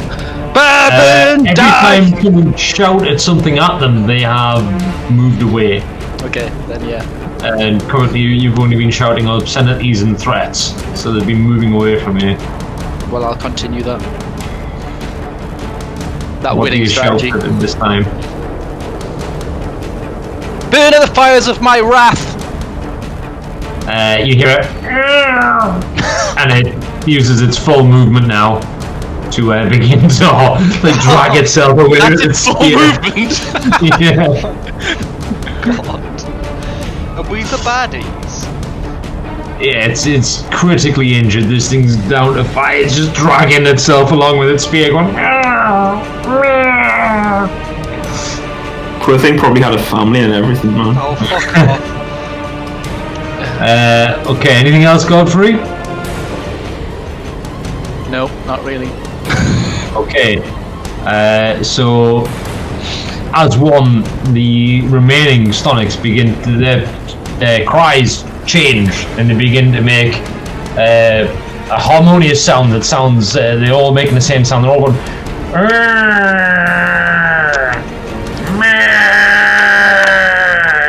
Like you can see the bits on their chest as like inflating like frogs. As they do so, they all seem to be turning to run. And Leo, what you see is this: as these two over here begin to run, the one at the back. All of a sudden, out of the water, this long sort of pink strand whips out of the water, attaches to the back of the Stonic, and it just gets dragged into the water with it. Oh shit. And disappears with a thrash and a bubble and of air bubbles just sort of bursting out of the water. That one is going to run. Run. Massive inverted commas. Hello! That one, seeing its friend get eaten, is going to get enraged, but step away from the water, and he's going to throw a leech at Leoquino. Ooh, that's a 13. Against what armor class? Yeah. Boom, 15. Get out. So as you see him like launch this black, sort of wriggling, plum-sized, huge, thick leech towards you. Like split second, look over your shoulder at Torlek, and then just move your head out of the way as it flies past as a fat spore. Hits Torlek on the other side of his head. Yeet the leech. And the others are going to they are going to start scarpering. This one is going to climb out of the water, and he is going to stab at you with his wooden spear. I don't think that's going to hit either. Give our. These things are give our. Ooh, no, 15. Oh, 11 plus 4. what a joke. From As hell's you heart, like, I moving stab out at the way me. of a fat leech coming your way, you feel a you feel a sharp stab in your right buttock as you turn around. This waist high frog thing is just like with a sharp stick poked in the arse, and you take 1 point of piercing damage. Oh. Nightmare scenario. It's just the image. It's the image of Having the cheek and the boot off. Yeah. The water over here begins to move and shimmer, ripple and bubble. As you can see this sort of large green spine begin to rise out of the water. And Arwen, you're next. So you can see where you are. The Stonic has climbed out of the water and charged into the Aquinal and stabbed him in the butt. Ah, yeah. Okay, I'm gonna move forward. There, if I can. Yeah. And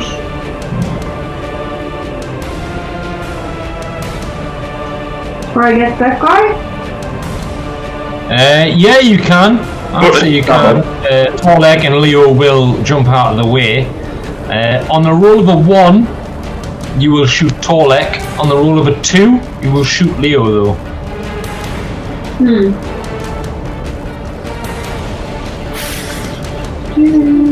Go for it, man. You're not going to shoot 1s and 2s.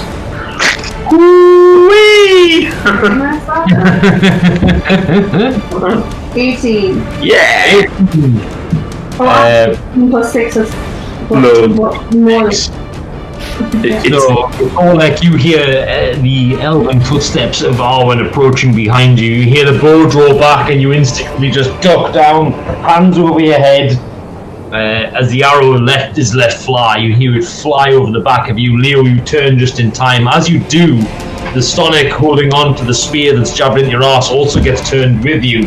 And his back is turned towards the arrow. You hear a wet thud and behind, as you look behind you, sticking out of your arse with the spear is just a skewered Stonic with a big arrow through his chest. He just slumps forward and falls on the floor, but the spear is still sticking out of your rump. Look. Okay. Damage on that is... It was inconsequential. Oh, okay. He was all knackered, that lad. Oh, well, fair enough. Yeah, so you kill him really good. You hear, Torlek, you hear a small bone snap as the arrow travels through its spine, and it's just the top part of it goes limp and begins to spasm as it falls to the floor. Okay, Cheekless Wonder. Unless there's anything else you are. A quick shot, anything? Can I read?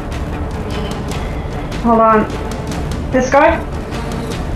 Yes, he is. There is a bit of cover between you, so his AC is going to go by 2. Okay. But yeah, you can quick shot him. I'll give it a try. Oh. No.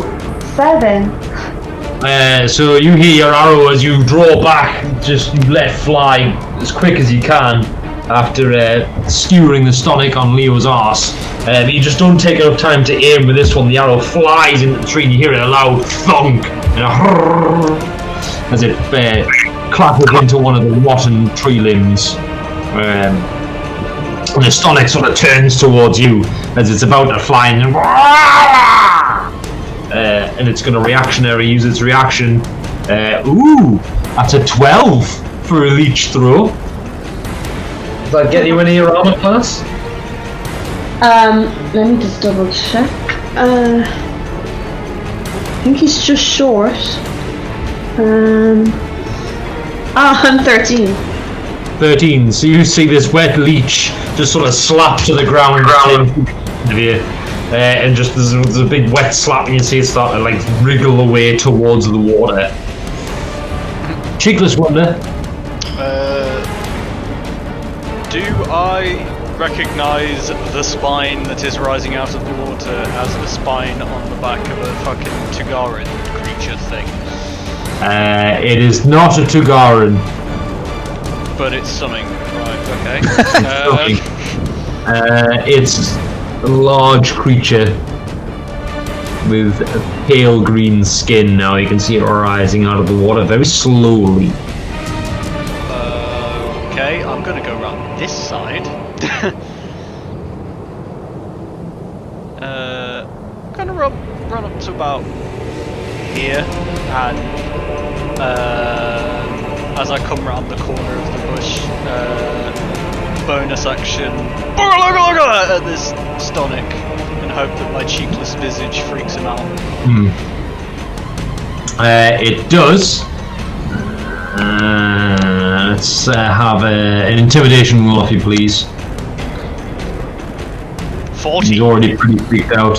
14. You hear him, and he uses his full movement to run away from you, dragging himself with his spear as fast as he can. Oh god, that's the wounded one, I forgot! Yeah, the one that is running away from me, but just incredibly slowly. Yeah. Okay, and then action.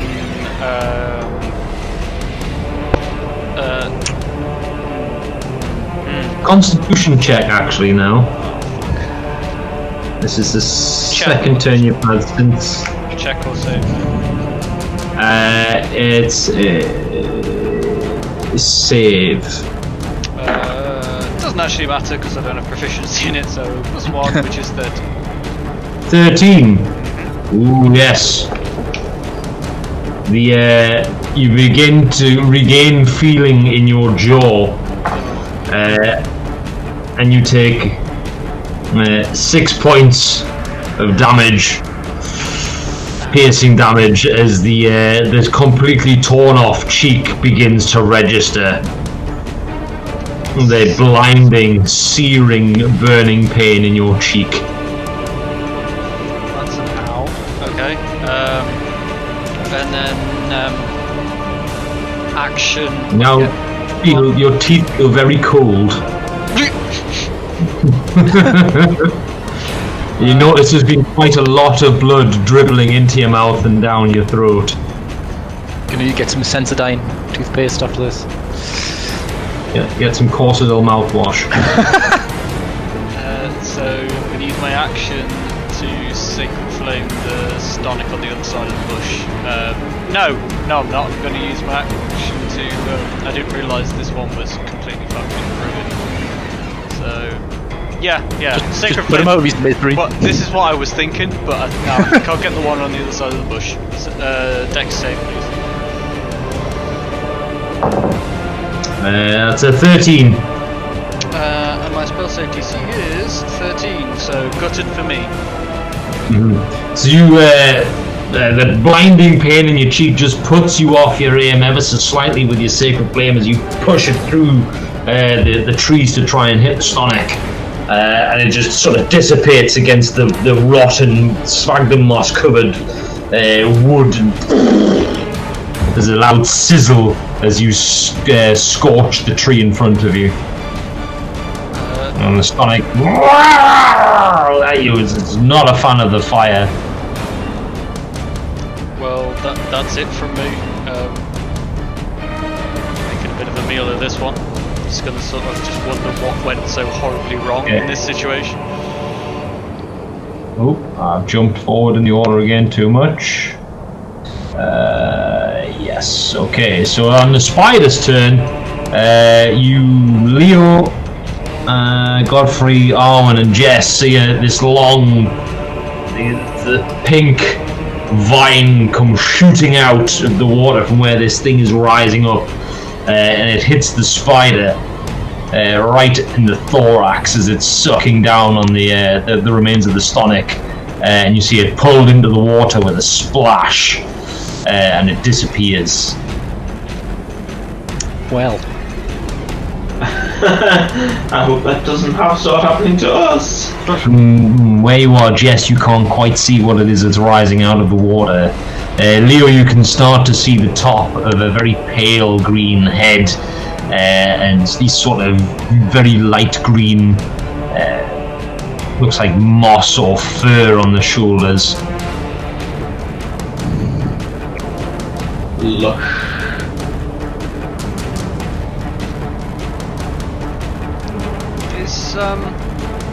Can I ask, is this a Polken then? You can't quite see from where you are. Okay.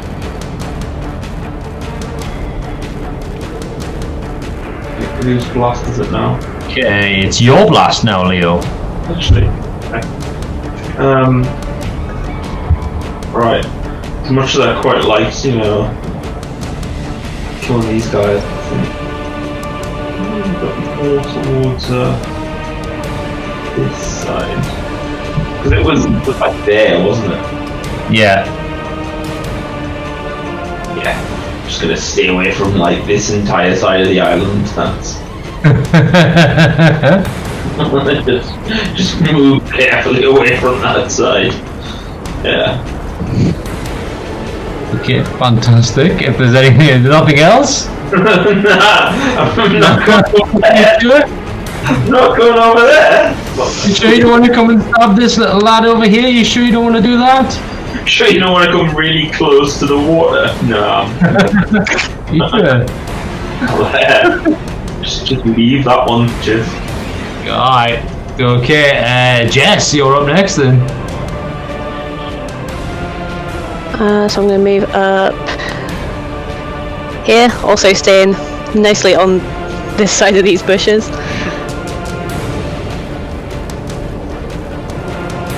Hang on, I Oh, just... I've Oh, just- no. Oop. Did you do that or did I do that? I did that. There we go. And then just in the interest of speeding things along, chuck a fireball at this little guy. Okay.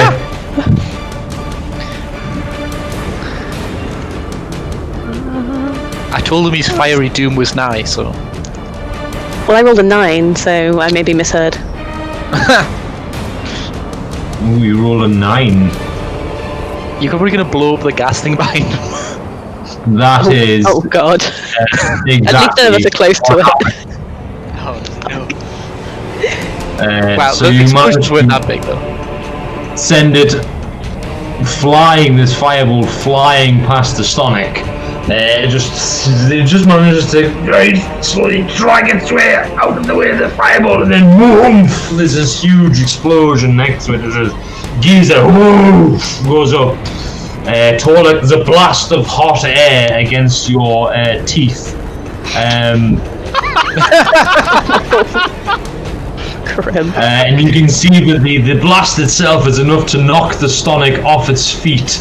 It falls over and there's a loud crunch as it hits its head on a rock and dies. Oh. Sad. Hate to see it. He died as he lived. Pathetic. Well, that's it from me. Okay. Godfrey. Well, I'm just gonna mosey on over here.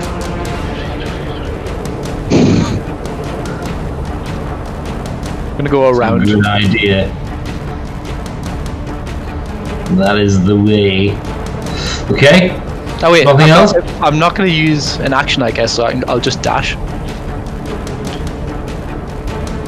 So you just run off this way. Actually, In the direction. I'm gonna dash to there, and then I'm gonna take it slow across the log. Next turn. Are you sure? You don't want to Yeah. dash across the log, Godfrey? Are you sure? No, Next to the I don't boiling think so. water. Are you sure you don't want to dash across the log? No, I'm just gonna really slowly crawl across next turn. I'm sure it'll be fine. I'm gonna literally lie down and just scooch along in the saddest possible way. It can't tempt you to dash across the moss-covered log. Nope. Right. Okay. I think that's probably a wise decision. There's a huge geyser. Fire is bursting up next to this log. Okay, so they go Leo, Jess, Arwen. You do indeed now see this form rise up out of the water. Jess, you recognize it as a swamp polcan, and it immediately leaps towards this Stonic. Oh, that's a d12. And in 2 bites takes out its side and then takes its head off. And then it is going to...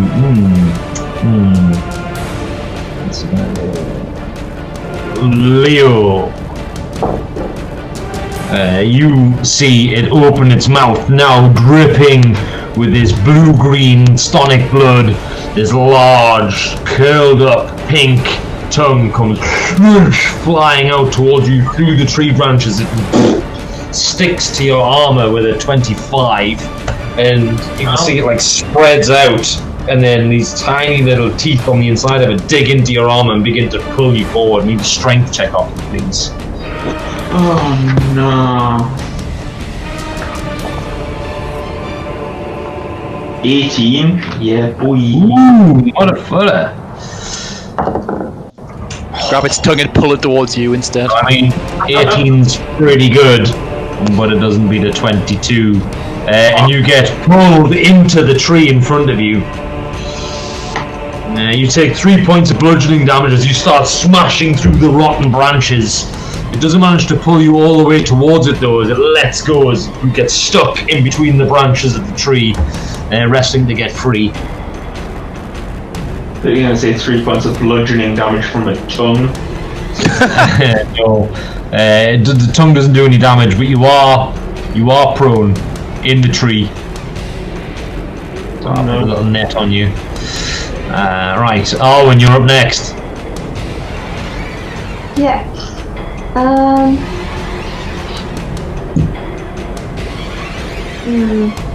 Shoot its tongue off. I was thinking about this new fandangled sword I have, but I don't know what it can do quite yet. It does it's a normal longsword, but it does a d6 of fire damage as well. Fire damage? Yes, it's a burning longsword. It's a searing longsword. Okay. It does an extra 1 to hit and 1 damage. So it's a +1 longsword. Okay. Well, what I'll do for now, because I'm a bit far away from him to like try and whack him, I'll move a little closer and go here, so you're not, the Aquanor is not directly in my eye line, and try and shoot an arrow at him. Okay, go for it. I'm not sure what damage it's going to do to the guy, but I'll give it a go. 20. Ooh. And then... Yes, that hits. Oh god, I was hoping. D8. Oh, for 3. 3 damage. As Yeah. you let fly with the arrow, it smacks into this thing's sort of very leathery looking short-furred hide that's covered in bits of moss and dirt and slime from the swamp. And he doesn't notice. It barely seems to notice. The arrow is sticking out of its hide, but it didn't seem to go in very deep. Right. I guess I'll quick shot him, just, I mean, it might be a waste of arrows. Actually, yeah, it might be a waste of arrows. Might I remind you that I am getting sucked in by Alright. your tongue? I'll quick shot again. 10. 10. That one doesn't quite pierce through the hide. It sort of slaps into the side of it at a slightly wrong angle, and you'll see as it just sort of careens off and lands on the ground next to the Polken over here on the grass. So you'll be able to get that one back, you believe. Okay. What's he doing then? Okay, the Cheekless Wonder. Well, having seen this giant thing crawl out of the swamp, Torlek's mood has changed from kind of amusement and sadness at killing these innocent little creatures to actual fear. And I'm not risking Leoconor, so I'm going to guiding bolt this thing at 2nd level. Ooh, nice. Tell it to fuck the fuck off, basically. Come on! Which is going to be 15 to hit. 15. It flies through the moss-covered branches of the rotting tree that currently holds Leo captive and slams into the chest of the swamp Polken as it rears up on its hind legs. Boom! Slaps into its torso.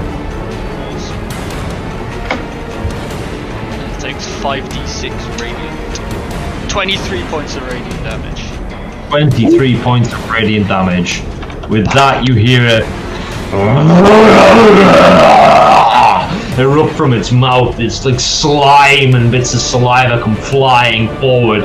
Bits of fish guts and stomach guts. You see a spider leg fly out. And it all goes flattering into the trees. It sort of bellows at you.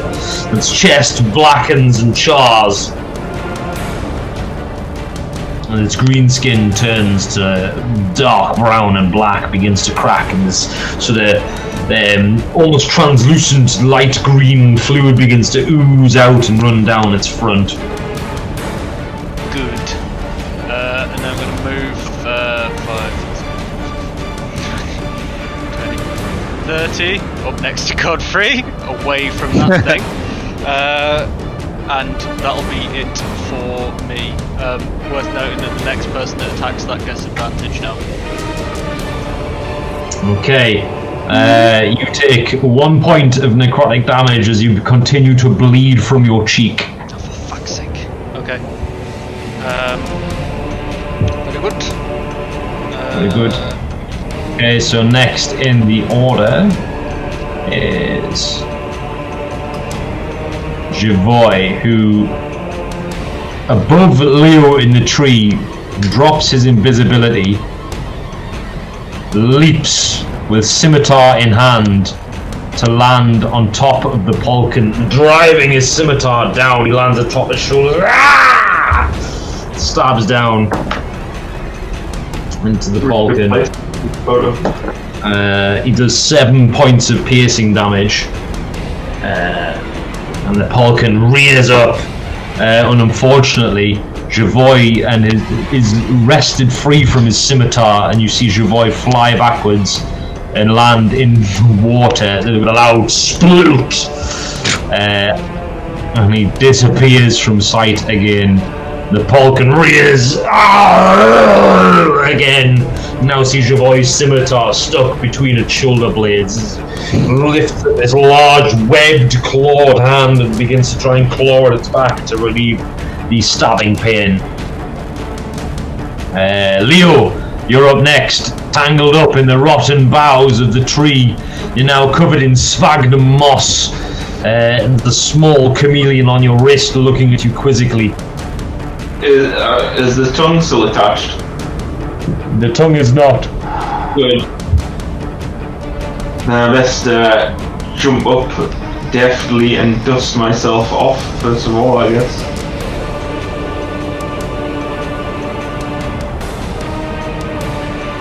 Okay, you can do that by using half your movement. I was going to say if that could be an issue. Yeah. And I'm going to move up to here because I didn't like that, and I'm gonna stab at him.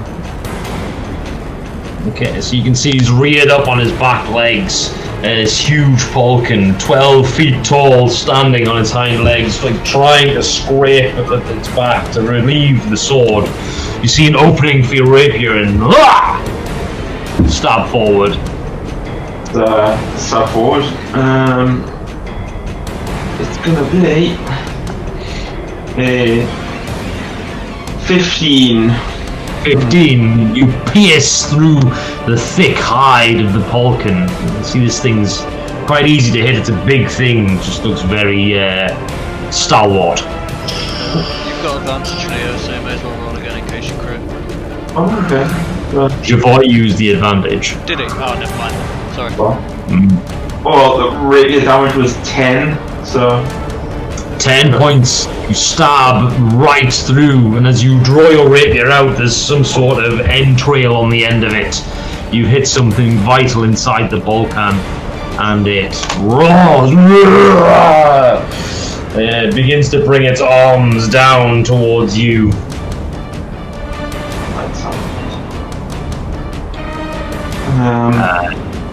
Yeah, that's it. Anything else from you, Leo? No, I'm not gonna give it an opportunity to back up. Jess, you're up next. Okay, can I see anything of Javoy in the water? No, Javoy has Lady disappeared hand, through the thick, viscous, stagnant water. Pants. In that case, I think I'm gonna chuck a firebolt at this guy. Okay. Before you do, the Polkin rears back. You can see him building up. There's this huge glands in his throat begin to pulse. Oh no. Pulsate. It's going to natural 1 at Leo, but he's rolled a 19 for you as this huge jets of this like viscous yellow fluid come flying out of its glands in its throat. It sprays all over the tree behind Leo, and a little bit of it like manages to get through the boughs and splashes across your face. Sounds good. You only take 2 points of poison damage, but you are blinded until you take an action to remove the viscous, stinging, burning mucus that now lies across your face. It smells foul. Vile. Well, I suppose I'm using my action and wash my face then. Okay, so you rub your face. You prestidigitating your face, or you rubbing it? What are you doing? I'm prestidigitating my face. I don't want to get this stuff in my eyes. You prestidigitate it away. You see its glands have calmed down, and it's now focusing on Leo in front of it. Any movement?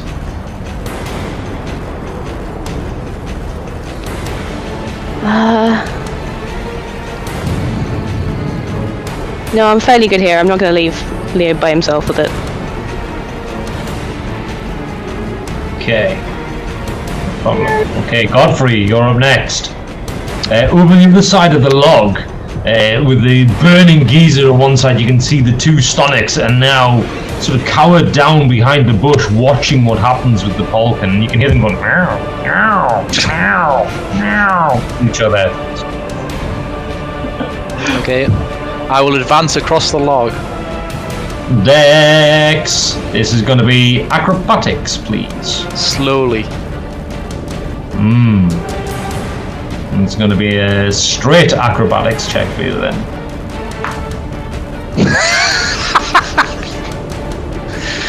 Well, can you guess what it I is? put in the drink.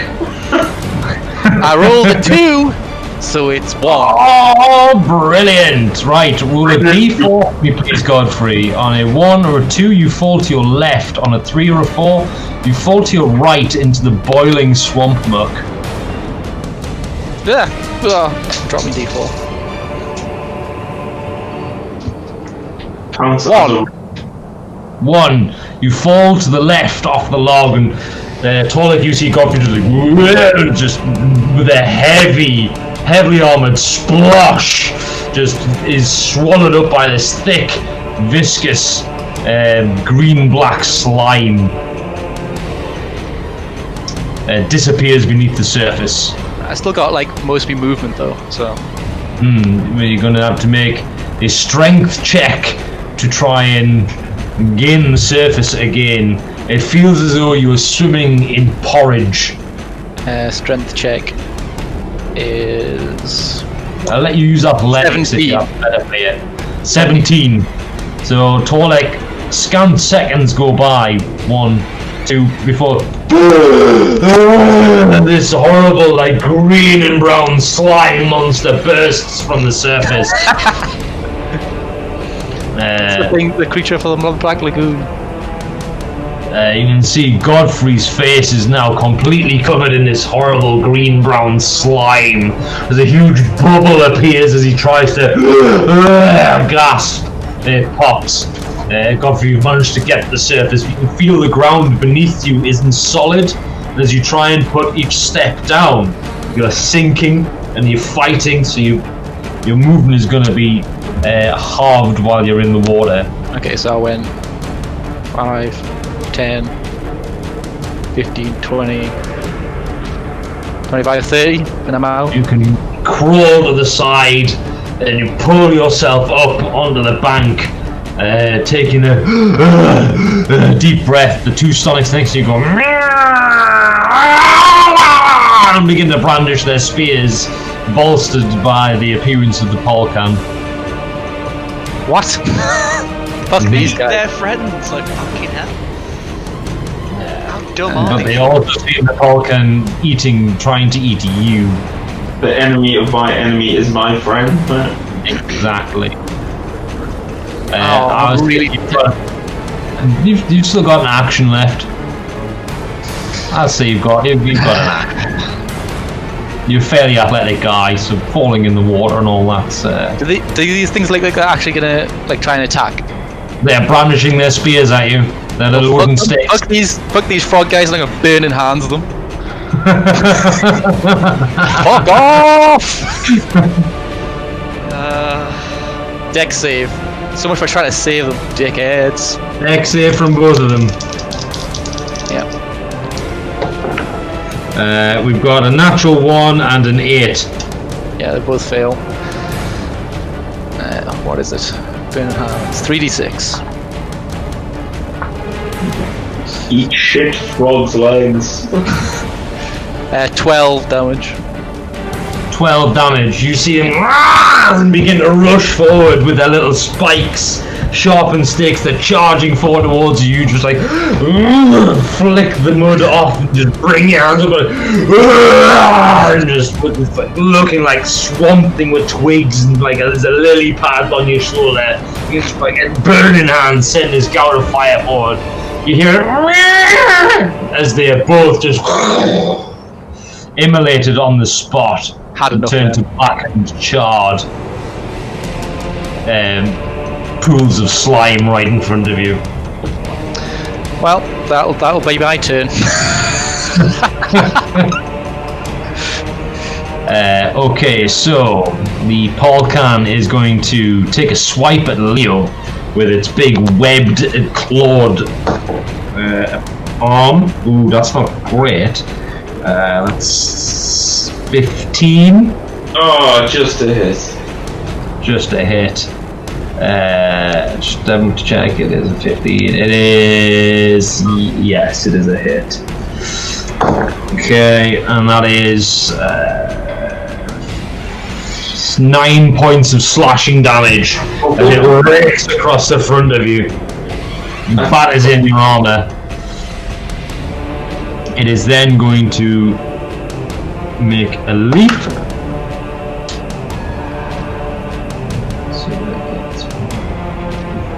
Leaps to the other side of you. So you are going to get an opportunity attack on it. I'm gonna say, do I get opportunity to do that? Okay. 14. 14, that's a hit. So you do manage to slash this thing as it leaps over the top of you. 4 damage. 4 damage. You manage to catch its back leg as it lands, rears up and begins to beat its chest. You see its tongue wind up in its mouth, and as it looks towards you, and it lets fly with this huge pink appendage as it comes hurtling towards you. Is a 17 hit? Yeah. You feel this huge sweat slap in the front of your armor across your chest. These tiny teeth bite into your armor and then begin to pull you forward. I need a strength check off you, please. Oof. Not bad, you've got 19 to beat. 16. 16. You are pulled towards the Polcan, and as you are, it launches forward with its bite.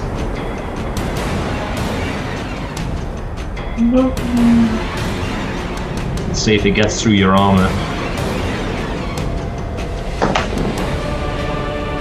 Oh, that's not bad. It's a 15. Yeah, I guess so. He gets through, and he does 12 points of piercing damage as you feel these savage teeth just pierce through your armor in several places across the top of your right shoulder, the back and front. Bites and begins to try and shake you around in its jaws.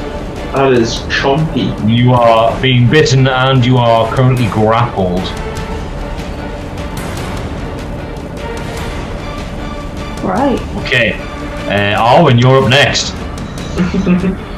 Fire, Flaming sword. sword. Fire, sword. Fire. Can I even move if I'm in his mouth? You have to make a strength, or I'll say strength or dexterity check to get out of the grapple. Okay, You can still attack from a grapple, though, I think, can't you? You can still attack him. I also want Fire, sword. Fire. I also want to cast a Hunter's Mark. That's a bonus. Yeah, well, that's a bonus action. You can do that. After. Is it? Or No, I would say you can do that now. That's fine. Okay. Do that now.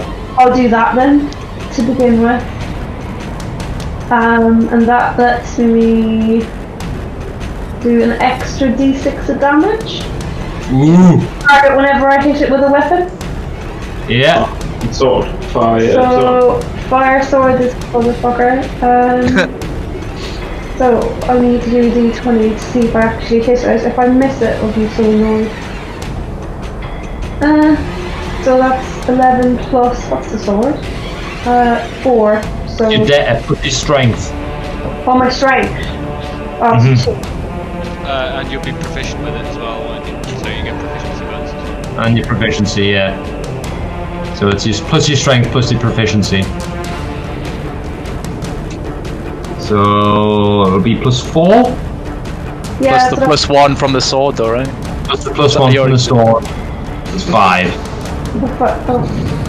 So 16 then. So 16. 16, right, 16. You bring the sword back and stab forward. Okay, cool, right. So normal damage first, then fire damage, And then my extra other damage. then Hunter's Mark damage. Okay, quite And then add +1 to that. I'm bad enough with the bow, remember what I have to click? Oh god. 1d8. So. That's the first damage then. So, right, so normal damage is 1d8. Yeah. Okay, that's fine, I know that. I can do that. Roll that. Right. Unless you're using 2 hands, and then it's 1d10. Max, Yeah. that's an 8. An 8, right. Then 1d6 for the fire damage. Yeah. 2 is a bit chunky, but and then I've got another Hunter's Mark damage. Hunter's Mark, which is a d6 as well. Yeah. So, let me do that. 1. Going down. And then +1. Plus, And then an extra +1. And your strength. 12. And then add your strength modifier. which is 2, yeah. So, So 14 overall. It's pretty good. Yeah. So as you rear back with the sword as best you can, with it being thrashed around in the creature's mouth. Jesse, you see the blade begin to glow with this bright yellow-orange heat, like embers and coals in a warm, hot fire. As Arwen stabs forward, there's a searing sizzle as it pierces through the hide of the Polgan. There's a smell of burning sort of swamp. This is the best way I can describe it. It clamps its teeth down harder on your shoulder as the sword pierces through. You bring it out, cauterizing the wound around it. It is it's starting to bleed profusely from the wound, but it is extremely pissed off and not releasing you from its grasp. So I think it's Torlek up next, confronted with the slippery log and burning Giza pool of bubbly swamp mess. Yeah, well, I have precisely 0 incentive to go over that log, but this situation is looking all too familiar with my squishy friends being pulled in by a nasty creature. So how does this thing look? Is it badly wounded? Is it barely on its feet? Bleeding profusely, yeah. But it seems to have intensified its anger. Right, I'm going to try and end this fight. I'm going to guiding bolt at first level. Okay, fantastic. And then you are still lucky it's a 3. It's fine. And then guiding bolt misses, so I'm going to healing word myself and try and patch my cheek up somewhat for a D4 plus 3. So 6. 6, that's exactly the same the cheek wound gave you, so yes, your cheek knits back together.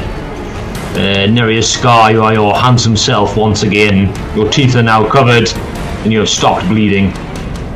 Hooray! As your guiding bolt flies wildly over the head of the Porkin as it's just thrashing Arwen around in its jaws. I'll try it, Arwen. That's it from me. Leo, you're up next.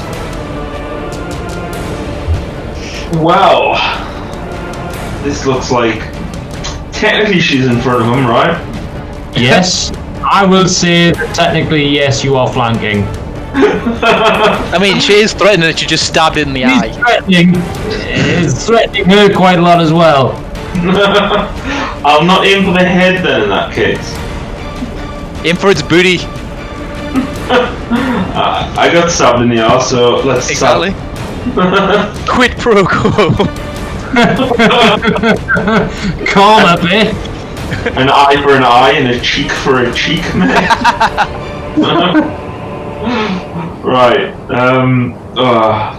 So roll with advantage for behind. You are. Advantageous rolls. Ooh, 23 for the first one, and 5 for the next one. The agony and the ecstasy. So we'll give 6 rapier damage from 6 behind. rapier damage. So what does it look like when you kill this thing with your rapier? In its From an arse stabbing. Yeah, can I stab it straight in what appears to be an already made hole? Yeah, as you charge forward at the Polkin that has Arwen in its jaws, you notice a strange looking wrinkle on its hind quarters that is sort of wincing back and forth as it moves. You see there's a small opening. You launch forward with the rapier, mid-air, sort of Spartan style, plunge the rapier down through its anus. You feel it strike through pelvic bones and muscles and sinew. You ram it forward, right to the hilt. It pierces something deep within the Polkin. It begins to convulse and shake. And then all of its bodily fluids gush out of its anus towards you. You draw the sword back and step backwards. Its blood and sinew, and this viscous, translucent green blood like pour out on the floor with internal organs, and it slumps forward with Arwen still locked in its jaws, convulses once, twice, and then lies still. Lush, right in the eye.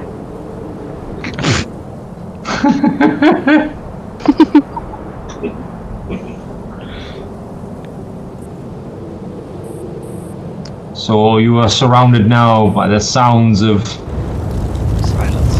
the burning geysers,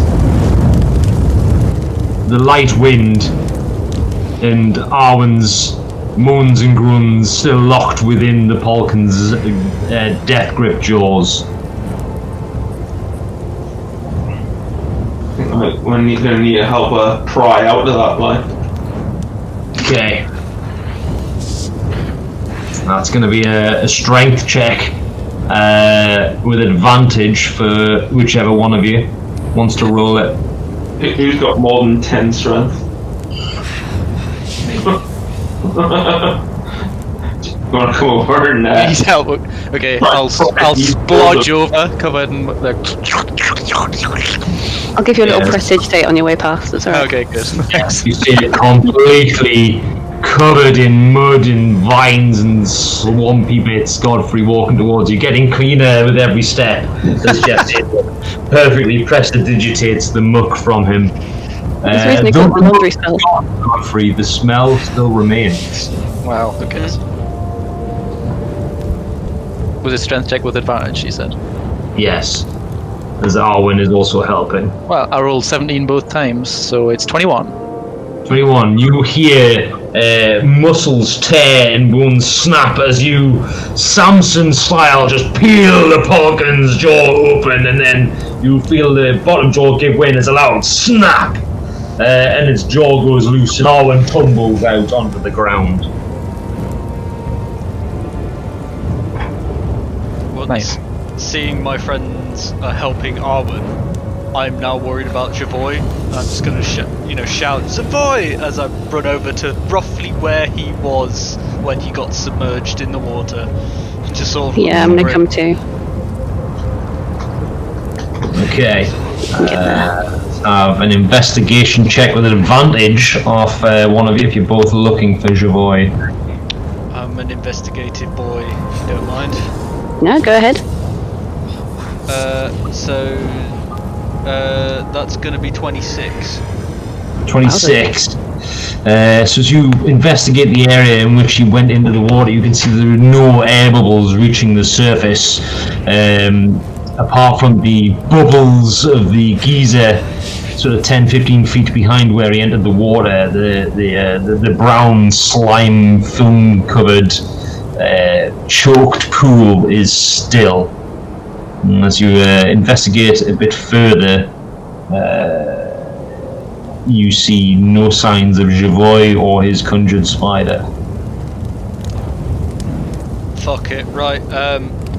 I am now extremely worried, so I'm going to shove one end of my spider silk rope into Jess's hands, shout, "Godfrey, help!" and then start wading into the water to try and find him. Just poke around with my legs. Just literally just fucking one, like, waist deep straight away. Like, I don't care about getting muddy, I care about finding the dude. Okay, Jess is digging her heels in, and as you're going in, it's just gonna shout, stay where I can see you. Alright, I'm gonna need a dexterity check of you, just a straight dexterity check as you step in and immediately the ground beneath you begins to slip and slide and you begin to sink into the mud beneath the water. Please be good, please be good, please be good. 16! 16. You feel your feet about to go out from beneath you, but you manage to steady yourself using the rope and Jessail and Godfrey's aid to keep your feet. You manage to wade the first 5 feet into the water. You're immediately up to your waist. Just literally, I'm just stamping around trying to tread on him to find out where he is. I want to just bump into him, but I can't see him, so. Something soft squish and crack beneath your feet. You just stomp him to death. Right, okay. Turned out he was the squishy boy all along. I'm going in. I'm just sticking my arm in. Just going in. Grab him. Keep hold of the rope Okay. and just grope around, try and grab him. So, as you reach down with your arm, you can, to keep your head above the water, you can only get down to about knee height. Don't even care. Just shut my eyes and hold my breath. Just as long as I've got hold of the rope, I'm not bothered. So I'm just good. I'm going in, just looking for him. Okay. So as you jump under the water, deep breath, Godfrey, just so you see Torlek disappear beneath the surface of the water. Right. Give me just a moment, people.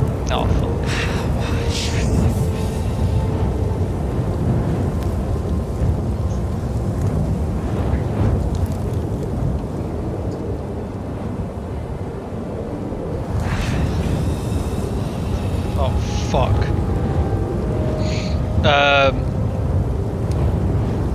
Oh, fuck.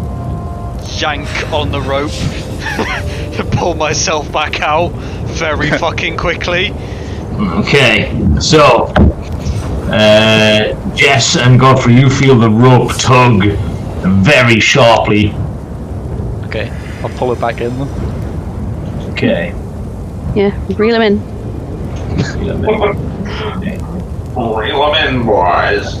Right, so the two of you, because there's two of you, you can make a strength check each, please. Oof. Not my best. Not my worst. Okay, well you're winning. I rolled a 4, so it's 8. 8, 13. Okay. So I'm going to need a strength check off Torlek as well, please. Right. It's not Torlek's strong suit. That is going to be 15, straight 15. Okay, that's good. All right. So, Jess and Godfrey, you begin to pull on the rope to pull Torlek out. Torlek, you're pulling on the rope to get yourself out. You feel a force pull on the rope in the opposite direction. Jess and Godfrey, you're about to lose your footing. You begin to slide towards the water. Torlek, you can feel yourself being dragged down deeper into the water. But between the three of you, you heave, and then there's as this like, slime-covered Torlek bursts forward out of the top of the water. There were twigs and mud and grease and slime all down him. You pull and you heave and you manage to finally get Torlek towards the bank. You deposit yourself on the bank next to the swamp. Breathe deeply and wipe the slime from your mouth. I'm like scrabbling away from the water, like get back, get back.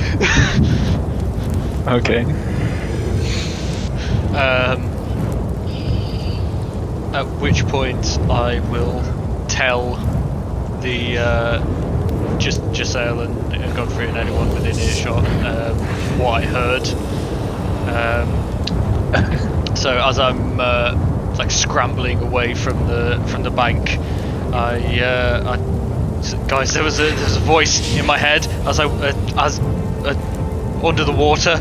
Something about taking another one. I think whatever it was, there's more than one, and I think Chivoy might be gone. Well, fuck. Kuzas. Another tasty morsel. Kuzas. Well, I can try one thing to maybe try and find him if he's still close by. I could try cast fairy fire in the water and see if it highlights him. Yeah? Yeah, Worth a that's go. worth a shot. It's a 20-foot cube. Yeah. You want to draw it on the map? God, I hate drawing the squares. So that. There are guidelines for it. So, where did he go in? Like here? Yeah. Yeah. Well, do that then, I guess. Okay, so as you cast fairy fire towards the fetid surface of the bubbling, steaming geyser that's coming out of the water just where the Javoy went in, something does get illuminated. Okay. Your heart is crestfallen when it is a 10-foot mud snake. It's writhing round. Looks as if it's wrapped around the remains of something and is currently eating it. Oh, God. The remains of a small cat-like gnome man. That's not quite highlighted. Just the snake is highlighted. It looks like it's wrapped around something and is eating it. It says all objects and creatures are highlighted. All objects as well. Yeah. Alright, you can see the remains of a half-eaten spider, and the snake is wrapped around the remains of a half-eaten stomach that went into the water. Right. Having kind of regained my composure a little bit now, I'm going to relate to the group verbatim what was said to me, which was, "Ooh, another tasty morsel, Kuzas. Would we take this one too? He tastes like the light." Sounds like hag. It does. But I don't know where Javoy is. And whatever it was, presumably took him. Yeah, so I guess he's not just under the water somewhere, he's captured. Did he tell in which direction we would find the good hag? He did point that the good hag was to the south. Okay, well, I think Wait. without any tracks to follow, I think we're just going to have to try and find her and hope that she can cure the sail and hopefully point out where your boy might be. Yeah, it wasn't far, was it? No, he said we were close. Yeah, it's less than an it's only an hour. hour, but I mean that's a long time to be captured, but I think it's the best we can do. It's a long time to be underwater. Well, if he's underwater that long, he's dead. Surrounded by burning, boiling jets of geyser and swamp mud.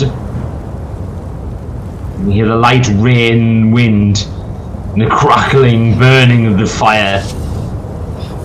The broken bodies of the stonics lie scattered around you.